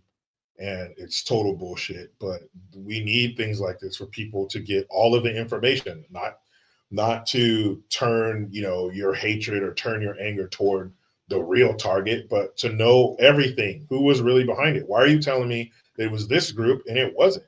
And who should be most pissed off is white people, because you guys have been the villains. You're the cause of everything from the beginning, from the inception of this country. You came over here, learned everything from the Asians, then you shoved a disease blanket in their face, and hit them over the head. And when they woke up, they had a casino and a bottle of Jack Daniels in their hand on some desolate piece of America. And you guys were just the swindlers and the hornswogglers and you were the snake in the grass, and you were just so intelligent in your planning that these poor black people, Indians, and whoever else came over here just couldn't. Oh, you got me. Like you would just put us in a trance, and you get those little swirly things in your eyes. Ooh, you will now destroy your neighborhoods and shoot each other for Jordan. Ooh. Yes, I will kill my brethren. Like, shut up. Shut up. White people didn't even do that stuff. And white people fall under some of those same things. Like I said earlier, you can find shitty, crime, drug-ridden, not so much violence-ridden, which is weird. We can talk about that. But definitely crime-ridden, fucked up white areas. Crime-ridden, fucked up Mexican areas. Definitely crime-ridden, fucked up, violent black areas. So, you have to admit a certain level of personal stupidity if you go along with their story. Like, you just have to be of lesser intelligence than white people. And if that's the case, why are there poor white people? I know white people who are worse off than me. Why are there poor white people? Why didn't all these white people lift up their white brethren and sisterin? And I don't know if sisterin is a word, but if brethren's a word, it should be. So what happened to that? They just let all these millions of poor white people fall by the wayside. They don't want them in the Hamptons with them. It just doesn't make any fucking sense. It sounds to me like the chips fall where they may, depending on how much you put into life and what kind of decisions you make. Because the wealthiest groups in this country are not the evil white man with those thick brim glasses and a buzz haircut and a short sleeve white dress shirt and a tie saying, "Get out of my neighborhood." Nope. Nope. So something's not stirring the Kool-Aid here. We're missing part of the story. And there's nothing worse than having a puzzle and you're only missing two pieces. You could be done, but you're missing those two pieces. So you can't be. So until we get all the information, this is ongoing. But it's not like if we get the information, people who are brainwashed and brain dead are going to like snap out of it. And I get it now. The more information you present them with, the more steadfast they are in their beliefs, which is weird. But I want to know everything. Yeah, you kind of have to be. I'm the same way. That's the thing, man. Is what do you have to lose from knowing what the truth is? What do you have to lose? You have one life while you're here, and if you want to live your life in ignorance, then I guess your life technically don't matter at that point, because there are people out there that really are trying to understand what's going on. They want to know the names behind it. I mean, look at the chat. The chat was talking about the Epstein list. Why are you interested in the list? Because of the names on it. Because the truth is in there. And when you have that, you're going to feel so much more satisfied because you will know. Now, of course, I don't know what they're going to do with this list, considering their allegiance to this certain, nation. But what I do know is that when you have the truth at your, disposal, you are going to be so much more rejuvenated, I would say. Before you play this clip, I wanted to respond to Broski Bear, who said that Gian should link with Chattel Jackson and Blanche. Well, you may not know about me too much if you said that. I've already been in the circles with them. Blanche, actually, I give a lot of credit to Blanche for even really giving me a platform when I broke down what the 2020 invisible virus was. And I did a whole videos on Rumble and I broke down what that actually is. Because without going into my story too much, there was a death in my family that highlighted what was actually going on at that time. And so Blanche kind of gave me a platform to be able to speak. I started to build a following on Instagram, which I deactivated for now, by the way. It just got too overwhelming to try to, wake people up to the truth. So I said, let me take a break from this for a while. But on Instagram, that's where I just go ham. There's no filter on for me on Instagram. I put everything on Instagram. And with Chado Jackson, I mean, I interviewed him when I was doing my series called Inner View. So I've talked to them. I'm around them and all that, but I have some issues with how they go about things because they're very, I don't want to say cryptic, but I will tell you straight up who's doing everything. I'll give you the names. I'll give you the location. I'll give you everything. There's no filter for me, but they won't do that. And I'd rather just tell people the truth than to be like, figure it out. connect this, and I'll connect it for you. I don't care, but just tell people the truth. That's what people need, So that's why I don't really do anything with them anymore. I'm kind of doing my own thing until there's people that are like me that will do things the way that I do them, because I just believe that the truth is free, and I don't need to give you a head puzzle to try and figure it out. But anyway, so I just wanted to address that because I've been away from social media for a little while. But to continue on with kind of off that last clip, when he was talking about, the KKK, kind of what they believe and all this other stuff, even though that's not really what they believe as a whole, it's what the certain people within the organization believe, which was they don't believe in race mixing. They don't believe, or they want Black people to have their own stuff, but it's like they wanted this segregation, so to speak, all this stuff, right? Mm-hmm. We have figures like Muhammad Ali, who was very prominent in, quote unquote, Black culture, who was saying similar things just on the other side, because this is what we believed. This is what even we believed. Okay. We believe the same. We want it to be to and with our own, but have, if that makes sense. You want to have, but it's natural to want to be with your own people. And so Muhammad Ali was one of the people who were talking about this back then. And I thought he had a couple of good speeches on it. So we're going to look at some of those clips literally right now. And we'll see what he has to say. Any white woman in this audience today, any white man in this audience today, in their right mind, don't want little Black boys and little white girls coming around your home, schools, and churches looking to marry your sons and daughters, and in return introducing your grandchildren as little half-brown, kinky-haired Negro children. Man.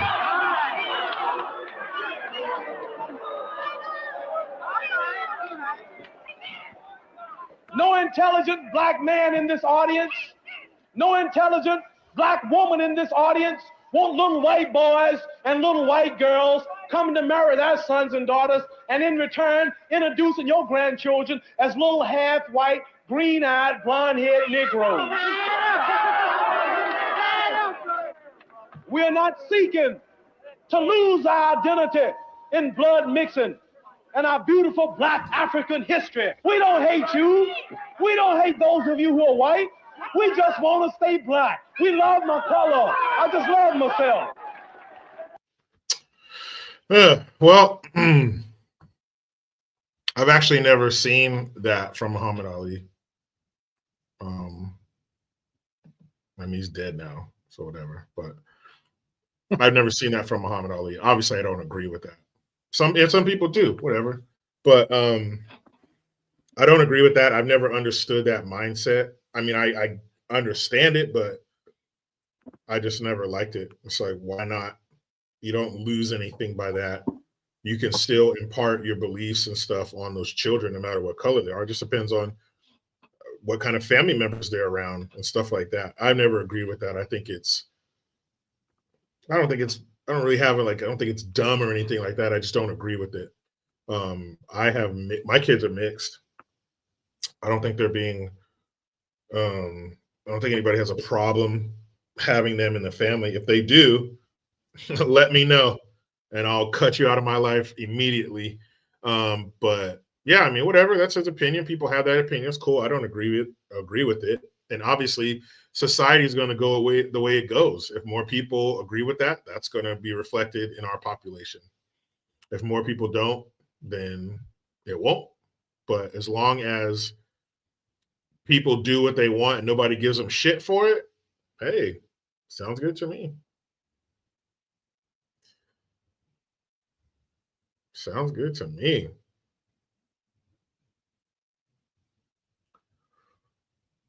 Yeah, I know he was a Marxist. He believed in the Nation of Islam and all that shit. I mean, obviously apparent in his name. Because it used to be Cassius Clay. If I'm gonna name him Clay, I'm gonna call him Clay.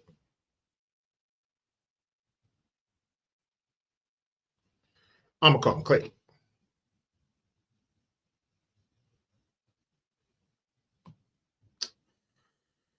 Let me see.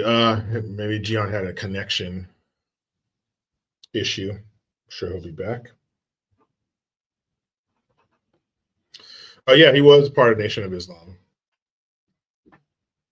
Kathy, he was. That's how his name was Cassius Clay. When he converted, now he's Muhammad Ali, or he was Muhammad Ali. He's gone now.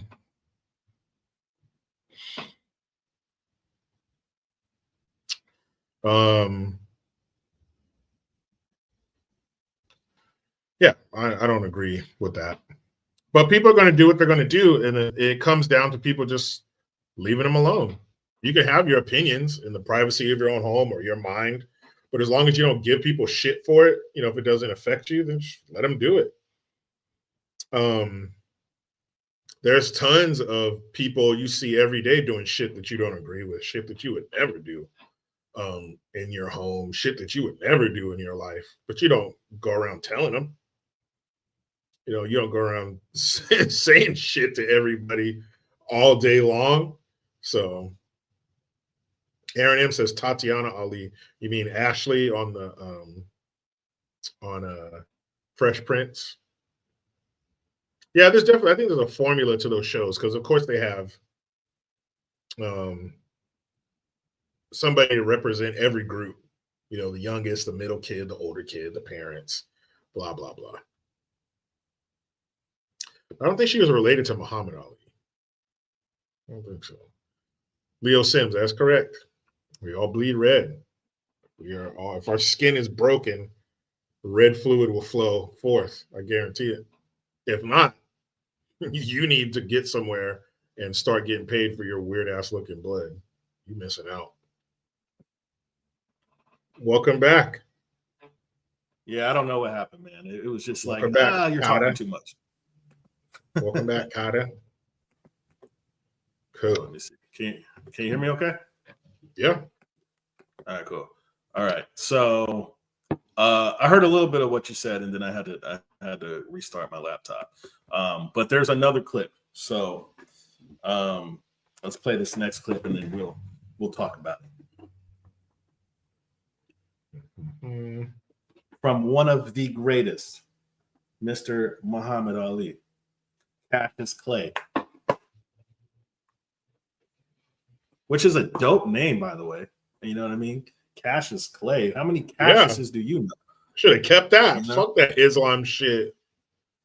Yeah, I'm like, where's Muhammad's everywhere? There's no Cassiuses anywhere. He should have been like, man, I'll join the religion, but let me keep my name. That shit is cool as fuck. Yeah, man. Like, no, you got. When I heard that, I was like, what's his name? He was like, yeah, he changed his name to Muhammad Ali. His name is Cassius Clay. I'm like, what? That's a badass and like one of the black exploitation movies. Yeah. That was way better. You fucked up, Muhammad. All right, let's see what he has to say. People to move in the neighborhoods, but clean their own neighborhoods. And another thing, when you say integration, it comes on the intermarriage too, right? All being together. Right, sure. And I'm sure no intelligent white person watching this show, or no intelligent white man in his or her right white mind, want black boys and black girls marrying their white sons and daughters and in return introducing their grandchildren as half brown, kinky haired black people. And I'm sure I wouldn't object to that. Well, you wouldn't, but a lot of them would. Well, I'm sure a lot of people. And no, this is the point. What I'm trying to say is this. You don't have it. You say you don't, but you don't have it. You really ain't gonna have it. You're on the show and you gotta say that. But that's not true. Why would you want to do that? Because I don't think I'm any different from you. You see. Yeah, we much different. I mean, I think society's made us different. You know, we're different. We all together. Society's made us different. No, not society. God made us different. No, we're just human beings. He made all of us. We all listen. Bluebirds fly with bluebirds. Red birds want to be with red birds. Listen. Tell me when I'm wrong. Pigeons want to be with pigeons. But Tell me when I'm right. We should have. They don't have intelligence, but yet they stay together. We should have more intelligence than them, right? Buzzards are with buzzards. Yeah. Buzzards are with buzzards. Bluebirds are with bluebirds. They all are birds, but they've got different cultures. The eagles like to hang out in the mountains. The buzzard like to fly around the desert. Well, the bluebird like to fly around the trees and the grass. Problems a buzzard mating with a sparrow, wouldn't there? What? There was certain. Right. And we have the problems too. No, I don't see no black and white couples in England or America walking around proud, holding their children. That's because society and going out. That's society's fault. I mean, we've got to educate people around it. Well, life is too short for me to be raised catching hell for something like that. I'd rather go and be my own. I have a beautiful daughter, beautiful wife. They look like me. We're all happy, and I don't have no trouble. No trouble. I ain't that much in love with no woman to go through all that hell. Ain't no one woman that good. You understand? I understand. Yeah, I do understand. I understand. I think it's sad that it ain't sad because I want my child to look like me. Every intelligent person wants his child to look like him. I'm sad because I want to blot out my race and lose my beautiful identity. Chinese love Chinese. They love the little slanted-eyed, pretty brown-skinned babies. Pakistanis love their culture. Jewish people love their culture. A lot of Catholics don't want to marry number of Catholics. They want the religion to stay the same. Who want to spot up yourself and kill your race? You a hater of your people if you don't want to stay who you are. You shame what God made you. God didn't make no mistake when he made us all like we were. I think that's a philosophy of despair. Despair. I really do. It ain't no despair. Number one, can't no woman. Let me tell you something. I want to tell you. Listen, no woman on this whole earth, not even a black woman in Muslim countries, can please me and cook for me and socialize and talk to me like my American black woman. No woman, and last is a white woman, can really identify with me and my feelings and the way I act and the way I talk. And you can't take no Chinese man and give him no Puerto Rican woman and holler about we're in love and you emotionally in love and physically, but really they're not happy because she's gonna hear some Puerto Rican music, he's gonna hear some Chinese music, and they're gonna be clashing all the time. It's just nature. You can do what you want, but it's nature to want to be with your own. I want to be with my own. I mean, obviously, he got punched in the head for a living because that was some of the most ignorant, dumb shit I've ever heard in my life. Yeah. Be with who you want, but to say that it's a matter of intelligence, no intelligent woman or no intelligent white man or white woman or whatever. So it's a matter of intelligence. So if you do date somebody that's a different shade than you, then you're not intelligent, you're dumb. And to say that that another race of woman couldn't understand him, wouldn't listen to the same music. There are people who are the same skin color who don't listen to the same music. Women are usually into different music than men. Men are usually into the more hardcore shit. Whatever your genre is, it's a little different than what women listen to. My wife and I's like for music, it bleeds over sometimes, but she likes different shit than I do. Just like she watches different shows than I do. Look at your spouse's or your significant other's fucking Netflix page or whatever. Look at how different the shows are that you watch. That's how it is, period. I think color has very little to do with it. And when you're with somebody and you're in a relationship, especially when you're married and you have children and you've built shit, created life, you own a home and all that kind of shit, there's so much life going on that you have no time to concentrate on the difference in your appearance. That's just fucking stupid. I mean, yeah, he can go and do what he wants and believe what he wants, so that's fine. But I think his outlook is dumb. And like the dude told him, he said, well, a buzzard couldn't mate with a sparrow because there's difference in the species. Are they birds?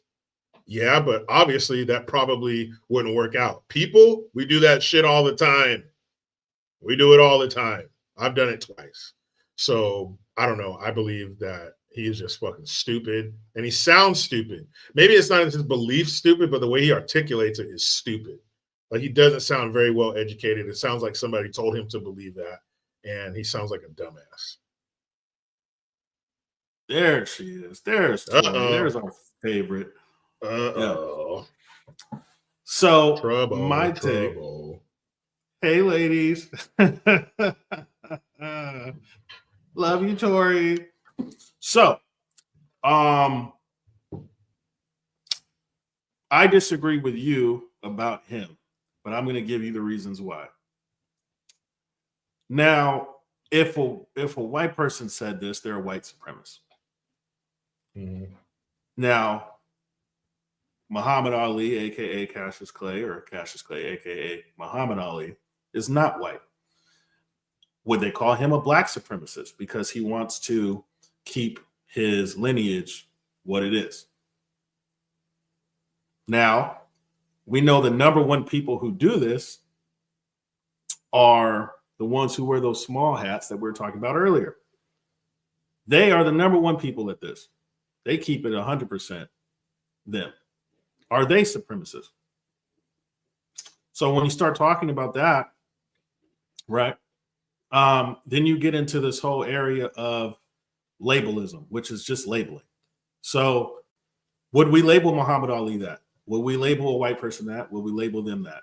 I would say no, because they have this idea that, yeah, like he said, I want my children to look like me. I want my children to have this DNA. I want a black woman to be the mother of my kids. If you're white, I want a white woman to be the mother of my kids. If you're Asian, I want an Asian woman to be the mother of my kids. I don't think that's ignorant at all. But what I do think is that he has an absolute point, is now we are everything. We're just a mixed pot of everything. And I'm gonna give you an example. So my girlfriend is Mexican, right? One of the things she said was, when we have kids, I would want my kids to speak Spanish. I don't have an issue with that. But guess what? I'm not Mexican. So our cultures are completely different. So even if it comes to a wedding, what kind of wedding would you have? Would you have a Mexican wedding? Would you have a black wedding, whatever that is? Or would you have a mix of all? Because you have to understand that you are mixing different cultures. That's what you're doing. Regardless of how you believe, that is exactly what you're doing. If it was an Indian woman, same thing. They got a completely different culture. So I don't think at all, by anything he's saying, there is ignorance in that. I think that there is a lot of thought behind that. Give me 1 second.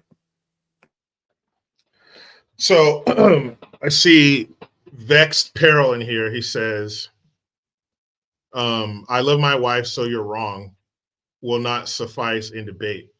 Well, I'm not saying that because it works for me, he shouldn't be against it. What I'm saying is when he's talking about it being a matter of intelligence. So if you mix races, for lack of a better term, you're not intelligent.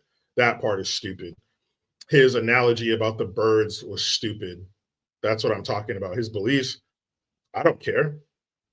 I don't care what he believes, but just the way he was making his point just sounded dumb. So you're saying that somebody has a lack of intelligence because they find somebody else from another race attractive?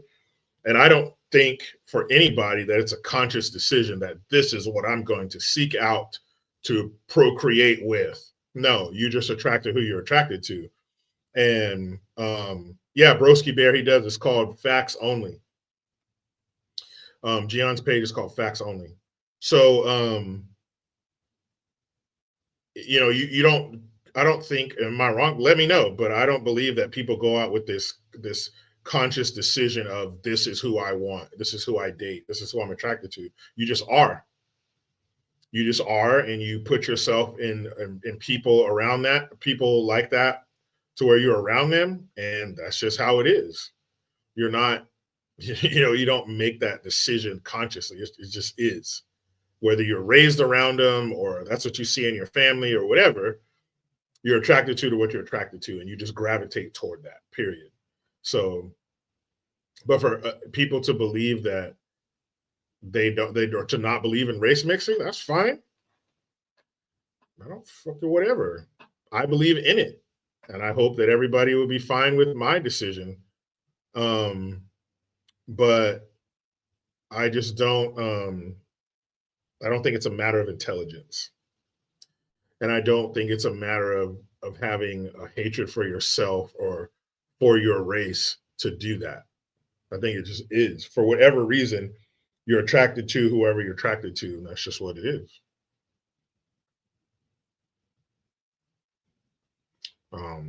That's just the way it works out. It's internal. Yeah, Matt Hicks, a beautiful woman's a beautiful woman. You're attracted to what you're attracted to. And even though you might be attracted to one type of woman, if there's another type of woman, beauty is beauty. You may not want to pursue her, or you may not be attracted to her, but you have to respect it. Beauty's beauty across the board. That's why we look at it that way, because it's so rare for someone to be beautiful. Like, will you see a beautiful person every day? Yeah, but most people aren't beautiful. That's why we have that word. But for people to believe that you shouldn't race mix, that's cool. As long as they're never disrespectful to me or, who I choose to date or whatever. Even if they wanted to talk about it, even if somebody wanted to engage in a conversation about it, as long as it's handled with a level of respect, that's fine. I don't care. We can talk about anything in a respectful manner. Derek, where are all the white women at? Was it Blazing Saddles? Kathy says, we love who we love. My husband and I have the same background. We went to the same school, but different times. Yeah, that's the kind of shit that connects you to somebody. Your background, your upbringing, stuff like that. It's just whatever. I missed everything you said, but I'm sure, I'll go back and I'll watch. Oh, you missed it, man. I gave everybody the cure for cancer. You missed it, and I will not repeat it. So too bad, John. But yeah, I guess my point technically was, see, what he was saying is what a lot of, if not all of the white people in America, that was their belief system, is literally that. So would we call him a black supremacist and call the whites a white supremacist for having that ideology? I would say absolutely not. That's just the way some people are. I mean, we have the people like that in our country today, like Chinese, who do the same thing. I always see them with each other. I hardly see, if I see them dating outside of their race, it's normally like they're like, it's the Asian women that are very Americanized, like very, they think they're black or something, like that type of. I don't see the Chinese dating outside their race, and it's just a reality, man. Whether you want to say it's right or wrong doesn't really matter. That's just the reality of the scenario. That is, we're talking about history here.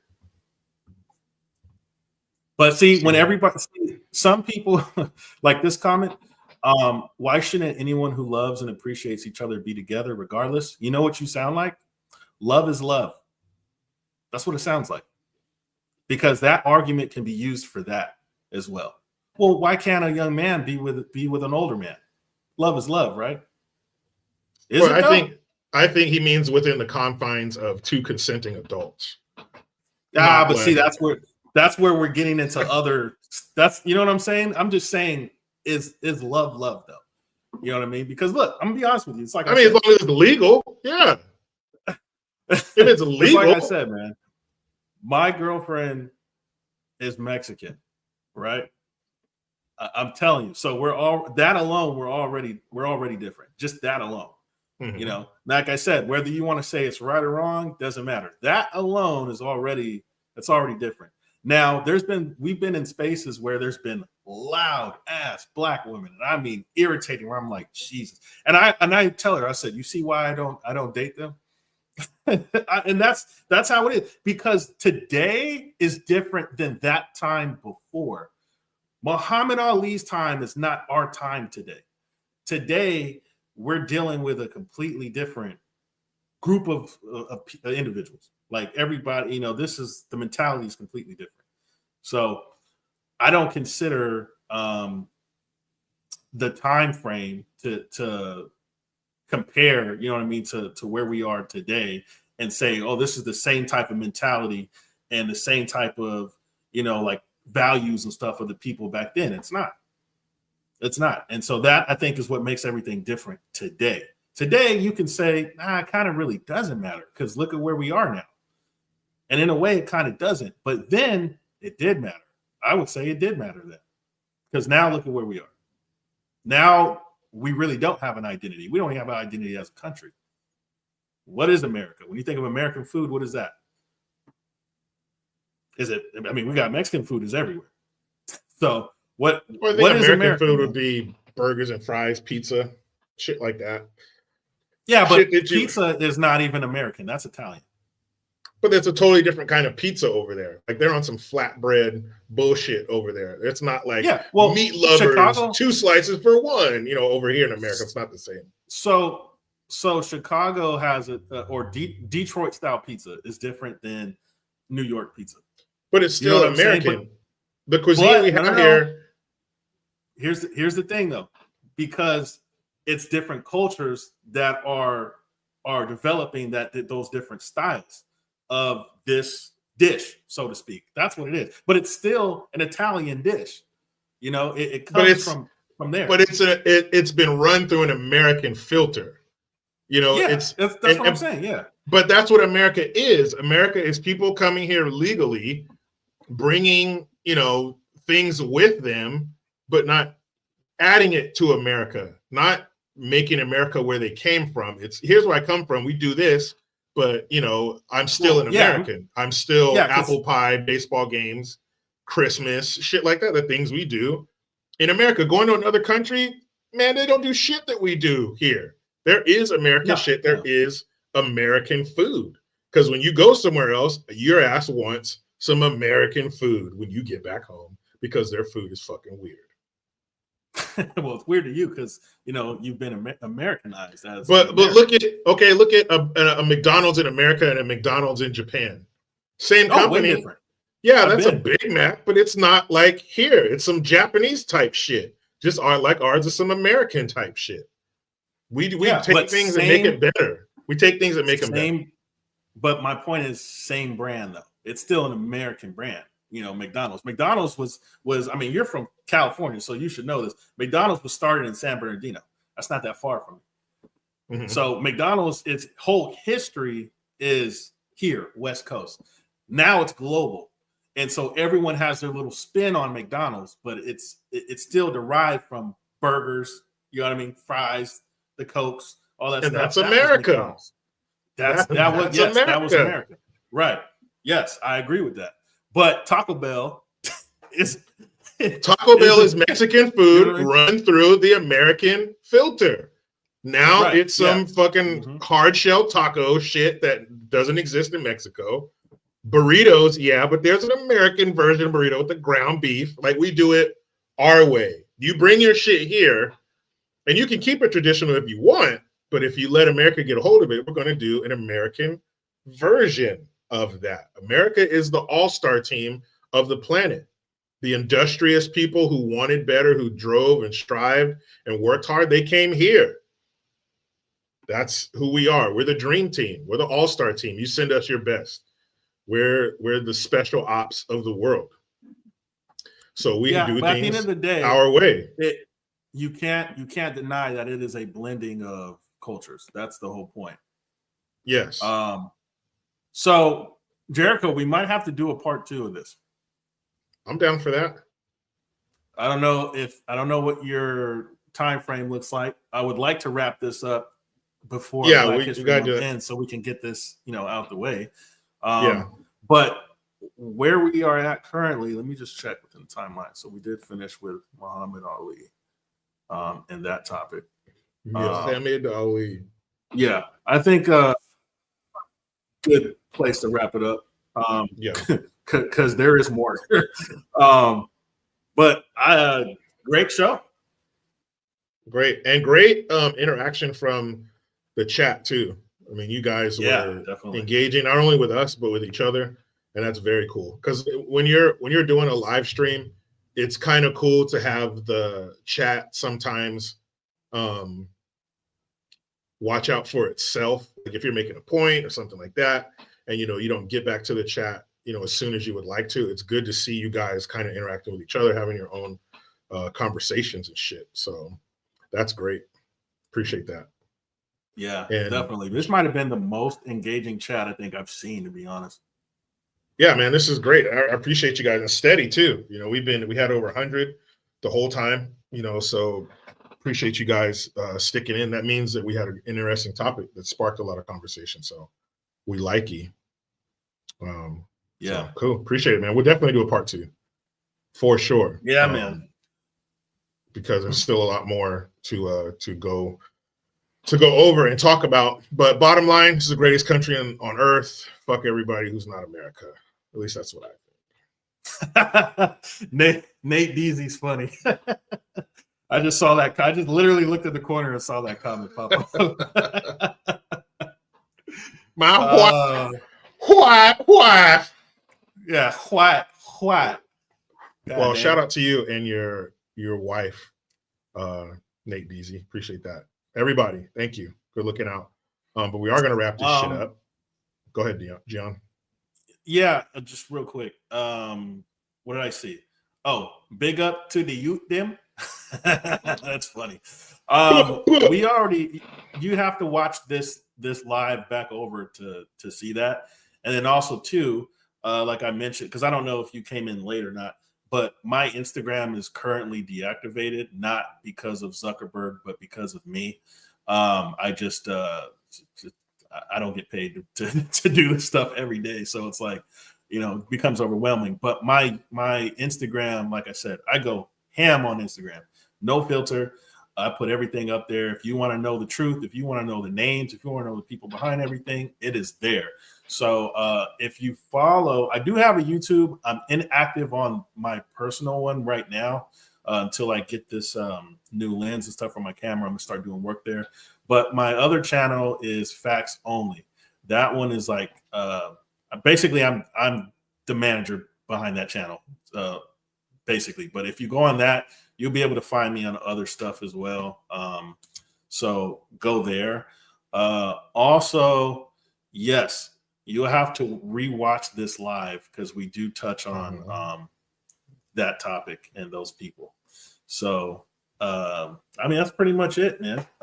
Hopefully everybody learned something. Like I said in the beginning, if you are someone who's emotional and the truth hurts your feelings, then you can't watch this stuff, man. I don't like to answer questions that you could yourself answer. You got it's like we did everything in real time. Like we go on Google, go on, you can go on BitChute, everything is there. I mean, I don't know what else to tell you. It's just do that. All the information is there. You just have to want to look for it. That's it. True. And we'll end on that note. Thank you, guys. We appreciate it. Stay tuned. Rewatch this. If you came in late or if you were here the whole time, rewatch that shit again. We really appreciate it. And yeah, until the next time, myself and Gian, we be out.